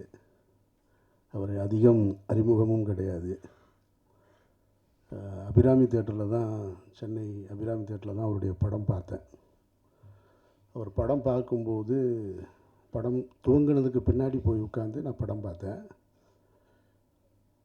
அந்த திரையரங்கில் அன்றைக்கி படம் பார்த்துட்டு இருந்ததில் பெரும்பான்மையான ஆடியன்ஸ் ஏதோ கல்யாணத்துக்கு வந்த ஆடியன்ஸ்ன்னு நினைக்கிறேன். எல்லாம் மதுரைக்காரங்க. படம் முடிஞ்சு லைட்டு போட்டவுடனே தான் என்னை பார்த்தாங்க. என்னை பார்த்த உடனேயே பூரா எல்லாமே அந்த மதுரை, உசிலம்பட்டி, தேனி எல்லாம் இந்த பக்கம் இருக்கிற அந்த பகுதி மக்கள், அவங்க என்ன பார்த்த உடனேயே அவங்க அண்ணேன்னு வேகமாக கட்டி பிடிச்சிட்டு அவங்க சொன்ன வார்த்தை இன்னும் எனக்கு நினைவு இருக்குது. அண்ணே, உங்கள் படத்தில் எதையெல்லாம் நீங்கள் விட்டுருந்தீங்களோ அதை பூரா தம்பி வச்சு செஞ்சுட்டானே படத்தில். இதுதான் அந்த வார்த்தை, வச்சு செஞ்சுட்டாங்க. எனக்கு அப்பவும் விக்ரம் சுகுமாரன் யாருன்னு தெரியாது. அந்த படத்தோட இயக்குனர்னு தான் தெரியும். இப்போ படம் பார்த்ததுக்கு பின்னால் தான் எனக்கு அவர் பாலுமேந்திராவோட ஸ்டூடெண்ட்டு, வெற்றிமாறனுடைய அசிஸ்டண்ட்ன்ற விவரங்கள் எல்லாம் தெரிஞ்சுக்கக்கூடிய வாய்ப்பு இருந்தது. அந்த படத்தில் ரொம்ப முக்கியமான விஷயமாக நான் கருதுறது என்னென்னா, ஒரு இளவில் தான் படம் தொடங்கும். கர்மாத்தூர் முனுசாமியை பற்றிய பாடல்களோடு தொடங்கி அந்த ஜெயக்கொடி தேவருடைய மரணத்தில், அதில் தானே தொடங்கும். படம் முடியும் போதும் ஒரு இளவில் தான் முடியும். ஒரு இயக்குனருடைய சிந்தனையை நான் பார்க்குறேன். இப்போ நான் கூட திருவிழாவில் தொடங்கி இளவில் முடிச்சிருப்பேன். பருத்தி வீரனில் ஒரு படி மேலே போகிறார் விக்ரம் சுகுமாரன். இளவில் தான் தொடங்குறாரு, இளவில் தான் முடிக்கிறாரு படத்தை. அப்போது ஒரு இயக்குனர் எப்படா இப்படி சிந்திக்க முடியுது அப்படின்னா, உண்மையிலேயே அந்த மண்ணோடு வாழ்ந்த, அந்த மக்களை நேசித்த ஒரு உண்மையான படைப்பாளியால் தான் இப்படிலாம் சிந்திக்க முடியும். அப்படி ஒரு படைப்பாளியாக விக்ரம் சுகுமாரன் வாழ்ந்திருக்காருன்றது தான் இந்த படத்தின் மூலமாக நம்ம தெரிஞ்சுக்கிறது. அதுக்கப்புறமா விக்ரம் சுகுமாரனை நான் பார்த்ததுக்கான சூழல் கருவுக்கு நினைவு இருக்குமான்னு தெரில. நம்ம ஜனாவுடைய மரணத்தில் அங்கே வந்து உட்கார்ந்துருந்தார், இயக்குனர் ஜனநாதனுடைய மரணத்தில். அதுக்கு பின்னால் விக்ரம் சுகுமாரன் நான் எங்கே பார்த்தேன்னா, என்னுடைய தாயாருடைய மரணம் மதுரையில் நிகழுது. நான் வந்து சவுதியில் மக்காவில் இருக்கேன். நான் ஒரு நாள் தாமதமாக தான் வந்தேன். நான் அங்கேருந்து வந்து சேரும்பொழுது அந்த இடத்துல என்னுடைய தாயார் மரணத்தில் நடிகர் அருள்தாஸோட என் கூட வந்து பின்னாடி உட்காந்துருந்தார். அப்போ அருள்தாஸ் தான் கூப்பிட்டு விக்ரம் உட்காந்துருக்காப்புலன்னு. இப்படி நான் பார்த்த இடங்கள் பூரா விக்ரம் சுகுமாரனை இப்படி தான் பார்த்துருக்கேன். நான் அதிகம் பேசி பழக்கம் இல்லை. அப்படி இருக்கும்போது இந்த நிகழ்ச்சிக்கு கூப்பிட்ட உடனே வரணும்னு தோணுனதுக்கு காரணம் வந்து, ஒரு படைப்பாளி அவருடைய சாதனைகளை, அடுத்தடுத்த சாதனைகளை தொடர்வதற்கு முன்னாலே இந்த மண்ணை விட்டு மறைஞ்சிட்டார். ஆனாலும் அவருடைய நண்பர்கள், கார்த்திக்னு நினைக்கிறேன், அவர் தான் என்னை வந்து சந்தித்தது. அவருடைய படைப்பை ஒரு புத்தகமாக போடுறது அப்படின்ட்டு இருக்கு இல்லையா, இந்த முயற்சி, அந்த முயற்சிக்கு நம்ம வந்து நம்ம ஒரு ஒரு ஒரு ஒரு சின்ன பங்களிப்பு போய் செய்வோமே அப்படின்னு தான். அதான் ஊர்லேருந்து இந்த நிகழ்ச்சிக்காக தான் மதுரையிலேருந்து வந்தேன். நான் ரம்ஜான் நேரம் இங்கே இருக்கேன். நான் அதில் இங்கே வந்து பேசியவர்கள் எல்லோரையும் பார்க்கும் பொழுது, இங்கே இருக்கக்கூடிய மேடையில் இருக்கக்கூடிய அத்தனை பேரும் எனக்கு வந்து, இவர்களோடு உதயகுமார் எனக்கு பல வருஷமாக தெரியும். ஆனால் உதயகுமாரோட நேரடியாக வேலை செய்யலை. கலையரசனை எனக்கு தெரியும். ஆனால் கலையரசனோட 2 முறை படம் நடிக்க வாய்ப்பு வந்து நடிக்கலை. கதிரையும் தெரியும், வாய்ப்பு இல்லை. அண்ணன் வேலராமமூர்த்தி, அவரையும் எனக்கு ரொம்ப, இவங்க எல்லாமே மனதுக்கு நெருக்கமானவங்களாக இருக்காங்க. இதில் ஒரே ஒருத்தவங்க தப்பிச்சிட்டாங்க, விஜயம்மா மட்டும். அவங்களும் எனக்கு ரொம்ப நாள் தூரமாக தான் இருந்தாங்க. அந்த செவனம்மாவும், அவங்களோட இப்போ ஒரு படம் நடிச்சிருக்கேன் நான். அதனால் அவங்க ரொம்ப எனக்கு நெருக்கமாயிட்டாங்க. மற்றபடி இந்த படத்தை பற்றி சொல்லும்போது, இந்த படத்துக்கு தேசிய விருது கிடைக்கல அப்படின்னு சொன்னாங்க. உண்மைதான். விருதுகள் இங்கே கொடுக்கப்படுவதில்லை, விற்கப்படுகிறதுன்னு பல முறை நான் சொல்லிக்கிட்டே இருக்கேன். நான் நியாயமாக கொடுத்துருக்கணும், இயக்குனருக்கு கொடுத்துருக்கணும். இந்த படத்துக்கு ஒரு தேசிய விருது நடிகர்களுக்குன்னு கொடுத்து 4 பேர்த்துக்கு பிரித்து கொடுத்துருக்கணும். அண்ணன் வேலராமூர்த்தி கொடுத்துருக்கணும், செவனம்மா கொடுத்துருக்கணும், கலையரசனை கொடுத்துருக்கணும், கதிர், யாருமே எங்கேயுமே சோட போகாதது. இந்த படத்தை பார்த்துவிட்டு இந்த படம் பற்றிய ஒரே ஒரு கருத்தை மட்டும் நான் பதிவு பண்ணேன். அந்த கிளைமேக்ஸ் மட்டும் எனக்கு அப்போது உடன்பாடு இல்லை அப்படின்னு சொல்லி நண்பர்களோடு நான் பதிவு பண்ணேன். அதுக்கு காரணம் அவருடைய எழுத்தில் இருந்த குறையாக நான் பார்க்கலை. அது வேறு ஒரு கருத்தை பதிவு பண்ணுது. ஏன்னா அந்த சமூகத்தோடு சின்ன வயசுலேருந்து நான் நிறைய தொடர்போடு வளர்ந்தவன். நான் மதுரை யானைக்கல், எனக்கு பக்கத்தில் செல்லூர், இந்த பக்கம் தைக்கால் தெரு, எல்லாமே கல்லர் சமூகம்தான். அப்புறம் நான் ஸ்கூல் படித்தது நாமலபுதுக்கோட்டை, நடுமுதலைக்குளம், கருமாத்தூர், உசிலம்பட்டி, எல்லாமே எனக்கு ரொம்ப பழக்கம். அதனால் அந்த ஒரு இடம் எனக்கு நெருடலாக இருந்தது அப்போது. அது இப்போது அது ஒன்றும் கடந்தாச்சு, அது புத்தகமாயிருச்சு, பாடமாயிருச்சு. அண்ணன் திருநாவுக்கரசர் சொன்ன மாதிரி அமெரிக்காவில் பாடமாக இருக்குது, இப்போ போய் அதை சொல்லி என்ன செய்ய. இந்த விருதுகள் கொடுக்கப்படலைன்னாலும், அது கொடுத்துருந்தாலும் 1 வருஷம் கொடுத்துருப்பாங்க, அது வந்து மறந்துருக்கும். ஆனால் காலமும் நிலைத்து நிற்கிறது மாதிரியான புத்தகமாக வந்திருக்கிறது என்பது விக்ரம் சுகுமாரனுக்கு கிடைத்த பெருமையாக நான் நினைக்கிறேன். பெருமையாக நினைக்கிறேன். எல்லா மனிதர்களுமே பிறந்துக்கிறோம், வாழ்கிறோம், ஒரு நாளைக்கு போகத்தான் போகிறோம். சிலர் மட்டும்தான் அடையாளமாக இருக்காங்க, சிலர் மட்டும்தான் அவங்களை மனதில் நினச்சிக்கிறாங்க, சிலர் மட்டும்தான் நன்றியோடு இருக்காங்க. அந்த நன்றியின் உச்சகட்டமாக தான் அண்ணன் வேலராமமூர்த்தி பேசின அந்த வார்த்தை. 70களில் தன்னுடைய அப்பா, அதற்கு பின்னால் தாயார், அதற்கு பின்னால் விக்ரம் சுகுமார்னு தன்னுடைய தாய்க்கும் தந்தைக்கும் இணையாக ஒரு இயக்குனரை வச்சு பார்க்கக்கூடிய அந்த பண்பு இருக்கு இல்லையா, அது எத்தனை பேருக்கு வாய்க்கும்? அப்படி ஒரு பிள்ளையை நீங்கள் பெற்றிருக்கீங்கன்னு அந்த தாய் பெருமைப்படுவதை தவிர வேறு வழியே இல்லை. மற்ற எல்லா கலைஞர்களுமே அவரை பற்றி நிறைய நினைவு கூர்ந்திருக்காங்க. அதனால் நாமும் விக்ரம் சுகுமாரனுடைய நினைவு கூறுவது தான் செய்ய முடியுமே தவிர இதில் வருத்தப்படுறதுக்கு ஒன்றுமே கிடையாது. நிச்சயமாக ஒரு நல்ல படைப்பை, ஒரு நல்ல படைப்பாளியை ஒரு சமூகத்துக்கு கொடுத்துருக்காங்க அப்படின்னு அவங்க தாய்க்கு இந்த இடத்துல நான் நன்றி கூற கடமைப்பட்டிருக்கேன். கூடுதலாக ஒரு தகவல் சொல்லணும்னா, அந்த நிகழ்ச்சி தொடங்குவதற்கு முன்னால் வந்து ஒரு 15 நிமிஷம் தான் இருக்கும். அண்ணன் வேலராமமூர்த்தி ரொம்ப நெருக்கமாக ஒரு கதை ஒன்று சொல்கிறேன் கேட்டுருங்க அப்படின்ட்டு அந்த 15 நிமிஷத்துக்குள்ளே ஒரு கதை சொல்லிட்டார்.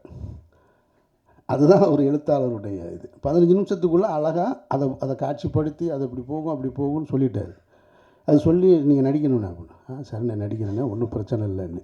இப்போ எதுக்கு இதை சொல்கிறேன்னா, ஒருவேளை அந்த படம் நடந்துச்சுன்னா அதுக்கும் காரணம் விக்ரம் சுகுமாரன் தான். செத்தும் கொடுத்தான் சீதக்காதின்ற மாதிரி அப்படி ஒரு படம் நடந்துச்சுன்னா அது விக்ரம் சுகுமாரால் தான் நடந்தது. அப்போ விக்ரம் சுகுமாரன் என்பவர் இந்த பூமியில் ஒரு அடையாளத்தை விட்டுட்டு போயிருக்காரு, சில விஷயங்களை விதைச்சிட்டு போயிருக்காரு.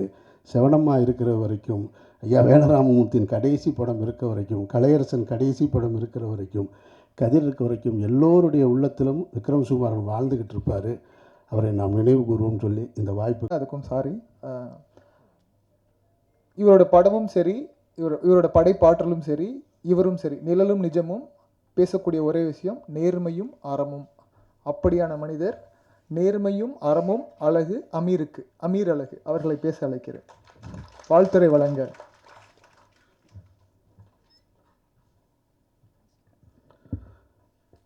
அரங்கத்தில் இருக்கும் அனைவருக்கும் இறைவன் புறத்திலிருந்து சாந்தியும் சமாதானம் உண்டாகட்டும். ஒரு வழக்கமான சினிமா விழாவாக இருந்திருந்தால் நானும் பழனியப்பனும் அருகருகே உட்கார்ந்திருக்கும் போது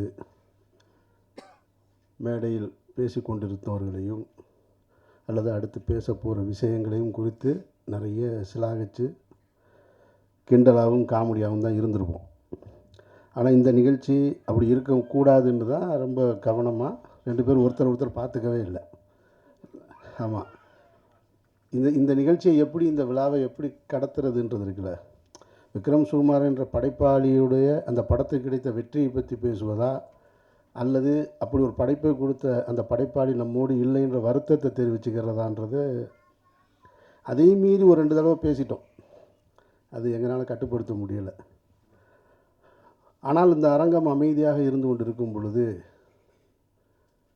விக்ரம் சுகுமார் அவர்களை இழந்து வாடக்கூடிய அந்த தாயாரும் சிரித்து மகிழக்கூடிய ஒரு பேச்சை கருப்பழனியப்பன் கொடுத்துட்டு போயிட்டார். அந்த நிகழ்ச்சியுடைய மூடையே மாற்றிருக்காரு. வாழ்த்துக்கள், நன்றி கரு. மேடையில் என்னை அழைக்கும்போது நண்பரை பற்றி பேசுவதற்கு அப்படின்னு சொன்னாங்க. உண்மையில் விக்ரம் சுகுமார் எனக்கு நண்பர் கிடையாது, அவரை அதிகம் அறிமுகமும் கிடையாது. அபிராமி தேட்டரில் தான், சென்னை அபிராமி தேட்டரில் தான் அவருடைய படம் பார்த்தேன். அவர் படம் பார்க்கும்போது, படம் துவங்கினதுக்கு பின்னாடி போய் உட்காந்து நான் படம் பார்த்தேன். அந்த திரையரங்கில் அன்றைக்கி படம் பார்த்துட்டு இருந்ததில் பெரும்பான்மையான ஆடியன்ஸ் ஏதோ கல்யாணத்துக்கு வந்த ஆடியன்ஸ்ன்னு நினைக்கிறேன், எல்லாம் மதுரைக்காரங்க. படம் முடிஞ்சு லைட்டு போட்டவுடனே தான் என்னை பார்த்தாங்க. என்னை பார்த்த உடனேயே பூரா எல்லாமே அந்த மதுரை, உசிலம்பட்டி, தேனி எல்லாம் இந்த பக்கம் இருக்கிற அந்த பகுதி மக்கள், அவங்க என்னை பார்த்த உடனேயே அவங்க அண்ணேன்னு வேகமாக கட்டி பிடிச்சிட்டு அவங்க சொன்ன வார்த்தை இன்னும் எனக்கு நினைவு இருக்குது. அண்ணே, உங்கள் படத்தில் எதையெல்லாம் நீங்கள் விட்டுருந்தீங்களோ அதை பூரா தம்பி வச்சு செஞ்சுட்டானே படத்தில். இதுதான் அந்த வார்த்தை, வச்சு செஞ்சுட்டாங்க. எனக்கு அப்பவும் விக்ரம் சுகுமாரன் யாருன்னு தெரியாது, அந்த படத்தோட இயக்குனர்னு தான் தெரியும். இப்போ படம் பார்த்ததுக்கு பின்னால் தான் எனக்கு அவர் பாலுமேந்திராவோட ஸ்டூடெண்ட்டு, வெற்றிமாறனுடைய அசிஸ்டண்ட்ன்ற விவரங்களை எல்லாம் தெரிஞ்சுக்கக்கூடிய வாய்ப்பு இருந்தது. அந்த படத்தில் ரொம்ப முக்கியமான விஷயமாக நான் கருதுறது என்னென்னா, ஒரு இளவில் தான் படம் தொடங்கும். கர்மாத்தூர் முனுசாமியை பற்றிய பாடல்களோடு தொடங்கி அந்த ஜெயக்கொடி தேவருடைய மரணத்தில், அதில் தானே தொடங்கும். படம் முடியும் போதும் ஒரு இளவில் தான் முடியும். ஒரு இயக்குனருடைய சிந்தனையை நான் பார்க்குறேன். இப்போ நான் கூட திருவிழாவில் தொடங்கி இளவில் முடிச்சிருப்பேன். பருத்தி வீரனில் ஒரு படி மேலே போகிறார் விக்ரம் சுகுமாரன். இளவில் தான் தொடங்குறாரு, இளவில் தான் முடிக்கிறாரு படத்தை. அப்போது ஒரு இயக்குனர் எப்படா இப்படி சிந்திக்க முடியுது அப்படின்னா, உண்மையிலேயே அந்த மண்ணோடு வாழ்ந்த, அந்த மக்களை நேசித்த ஒரு உண்மையான படைப்பாளியால் தான் இப்படிலாம் சிந்திக்க முடியும். அப்படி ஒரு படைப்பாளியாக விக்ரம் சுகுமாரன் வாழ்ந்திருக்காருன்றது தான் இந்த படத்தின் மூலமாக நம்ம தெரிஞ்சுக்கிறது. அதுக்கப்புறமா விக்ரம் சுகுமாரனை நான் பார்த்ததுக்கான சூழல் வந்து கருவுக்கு நினைவு இருக்குமான்னு தெரில. நம்ம ஜனாவுடைய மரணத்தில் அங்கே வந்து உட்கார்ந்துருந்தார், இயக்குனர் ஜனநாதனுடைய மரணத்தில்.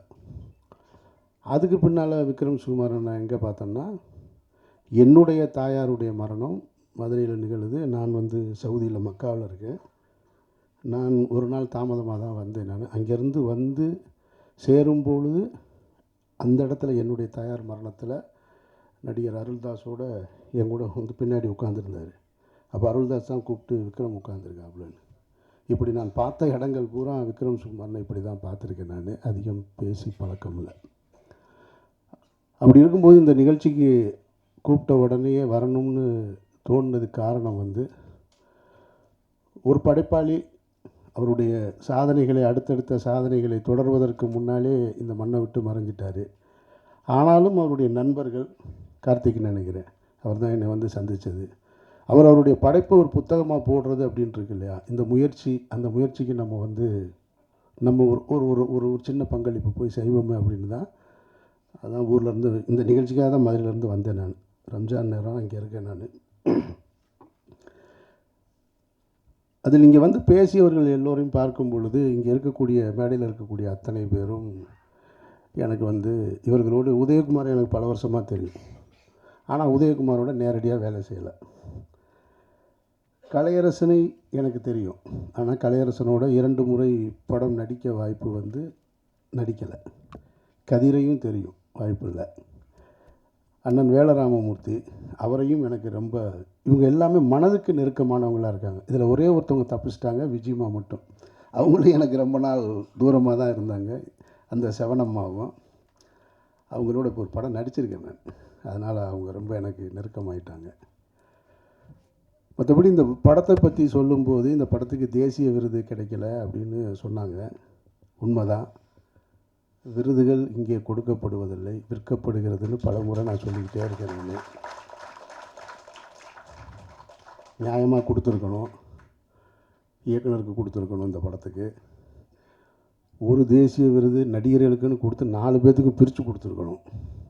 அண்ணன் வேலராமூர்த்தி கொடுத்துருக்கணும், செவனம்மா கொடுத்துருக்கணும், கலையரசனை கொடுத்துருக்கணும், கதிர், யாருமே எங்கேயுமே சோட போகாதது. இந்த படத்தை பார்த்துவிட்டு இந்த படம் பற்றிய ஒரே ஒரு கருத்தை மட்டும் நான் பதிவு பண்ணேன். அந்த கிளைமேக்ஸ் மட்டும் எனக்கு அப்போது உடன்பாடு இல்லை அப்படின்னு சொல்லி நண்பர்களோடு நான் பதிவு பண்ணேன். அதுக்கு காரணம் அவருடைய எழுத்தில் இருந்த குறையாக நான் பார்க்கலை. அது வேறு ஒரு கருத்தை பதிவு பண்ணுது. ஏன்னா அந்த சமூகத்தோடு சின்ன வயசுலேருந்து நான் நிறைய தொடர்போடு வளர்ந்தவன். நான் மதுரை யானைக்கல், எனக்கு பக்கத்தில் செல்லூர், இந்த பக்கம் தைக்கால் தெரு, எல்லாமே கல்லர் சமூகம்தான். அப்புறம் நான் ஸ்கூல் படித்தது நாமலபுரக்கோட்டை, நடுமுதலைக்குளம், கருமாத்தூர், உசிலம்பட்டி, எல்லாமே எனக்கு ரொம்ப பழக்கம். அதனால் அந்த ஒரு இடம் எனக்கு நெருடலாக இருந்தது அப்போது. அது இப்போது அது ஒன்றும் கடந்தாச்சு, அது புத்தகமாயிருச்சு, பாடமாயிருச்சு. அண்ணன் திருநாவுக்கரசர் சொன்ன மாதிரி அமெரிக்காவில் பாடமாக இருக்குது, இப்போ போய் அதை சொல்லி என்ன செய்ய. இந்த விருதுகள் கொடுக்கப்படலைன்னாலும், அது கொடுத்துருந்தாலும் 1 வருஷம் கொடுத்துருப்பாங்க, அது வந்து மறந்துருக்கும். ஆனால் காலமும் நிலைத்து நிற்கிறது மாதிரியான புத்தகமாக வந்திருக்கிறது என்பது விக்ரம் சுகுமாரனுக்கு கிடைத்த பெருமையாக நான் நினைக்கிறேன். பெருமையாக நினைக்கிறேன். எல்லா மனிதர்களுமே பிறந்துக்கிறோம், வாழ்கிறோம், ஒரு நாளைக்கு போகத்தான் போகிறோம். சிலர் மட்டும்தான் அடையாளமாக இருக்காங்க, சிலர் மட்டும்தான் அவங்களை மனதில் நினச்சிக்கிறாங்க, சிலர் மட்டும்தான் நன்றியோடு இருக்காங்க. அந்த நன்றியின் உச்சகட்டமாக தான் அண்ணன் வேலராமமூர்த்தி பேசின அந்த வார்த்தை.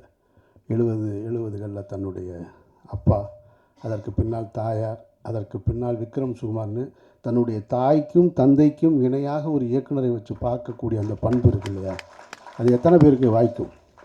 அப்படி ஒரு பிள்ளையை நீங்கள் பெற்றிருக்கீங்கன்னு அந்த தாய் பெருமைப்படுவதை தவிர வேறு வழியே இல்லை. மற்ற எல்லா கலைஞர்களுமே அவரை பற்றி நிறைய நினைவு கூர்ந்திருக்காங்க. அதனால் நாமும் விக்ரம் சுகுமாரனுடைய நினைவு கூறுவதை தான் செய்ய முடியுமே தவிர இதில் வருத்தப்படுறதுக்கு ஒன்றுமே கிடையாது. நிச்சயமாக ஒரு நல்ல படைப்பை, ஒரு நல்ல படைப்பாளியை ஒரு சமூகத்திற்கு கொடுத்துருக்காங்க அப்படின்னு அவங்க தாய்க்கு இந்த இடத்துல நான் நன்றி கூற கடமைப்பட்டிருக்கேன். கூடுதலாக ஒரு தகவல் சொல்லணும்னா, அந்த நிகழ்ச்சி தொடங்குவதற்கு முன்னால் வந்து ஒரு 15 நிமிஷம் தான் இருக்கும். அண்ணன் வேலராமமூர்த்தி ரொம்ப நெருக்கமாக ஒரு கதை ஒன்று சொல்கிறேன் கேட்டுருங்க அப்படின்ட்டு அந்த 15 நிமிஷத்துக்குள்ளே ஒரு கதை சொல்லிட்டார். அதுதான் ஒரு எழுத்தாளருடைய இது. 15 நிமிஷத்துக்குள்ளே அழகாக அதை காட்சிப்படுத்தி அதை இப்படி போகும் அப்படி போகும்னு சொல்லிட்டார். அது சொல்லி நீங்கள் நடிக்கணும்னா அப்படின்னா சரி நான் நடிக்கிறேன்னா ஒன்றும் பிரச்சனை இல்லைன்னு. இப்போ எதுக்கு இதை சொல்கிறேன்னா, ஒருவேளை அந்த படம் நடந்துச்சுன்னா அதுக்கும் காரணம் விக்ரம் சுகுமாரன் தான். செத்தும் கொடுத்தான் சீதக்காதின்ற மாதிரி அப்படி ஒரு படம் நடந்துச்சுன்னா அது விக்ரம் சுகுமாரால் தான் நடந்தது. அப்போ விக்ரம் சுகுமாரன் என்பவர் இந்த பூமியில் ஒரு அடையாளத்தை விட்டுட்டு போயிருக்காரு, சில விஷயங்களை விதைச்சிட்டு போயிருக்காரு. செவனம்மா இருக்கிற வரைக்கும், ஐயா வேலராமமூர்த்தியின் கடைசி படம் இருக்க வரைக்கும், கலையரசன் கடைசி படம் இருக்கிற வரைக்கும், கதிர் இருக்க வரைக்கும் எல்லோருடைய உள்ளத்திலும் விக்ரம் சுகுமாரன் வாழ்ந்துக்கிட்டு இருப்பார். அவரை நாம் நினைவு கூறுவோம் சொல்லி இந்த வாய்ப்புக்கு நன்றி கூறி விடைபெறுகிறேன். நன்றி.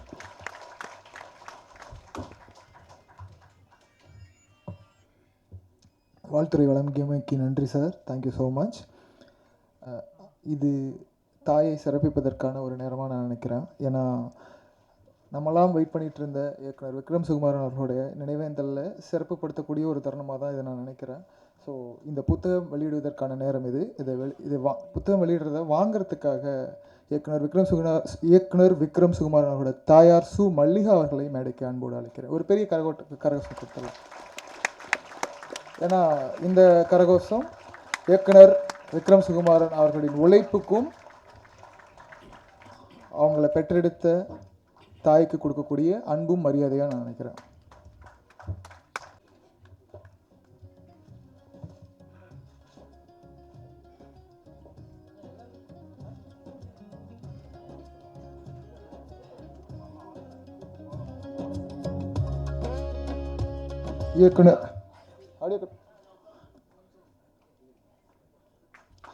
இயக்குனர் அமீர் மற்றும் இயக்குனர் கருவாழ்னியப்பன் மற்றும் ஒட்டுமொத்த மதியான கூட்டம் டீம் சேர்ந்து புத்தகங்களை வெளியிட அதை இயக்குனர் விக்ரம் சுகுமார் அவர்களின் தாயார் சு மல்லிகா அவர்கள் பெற்றுக்கொள்கிறார்.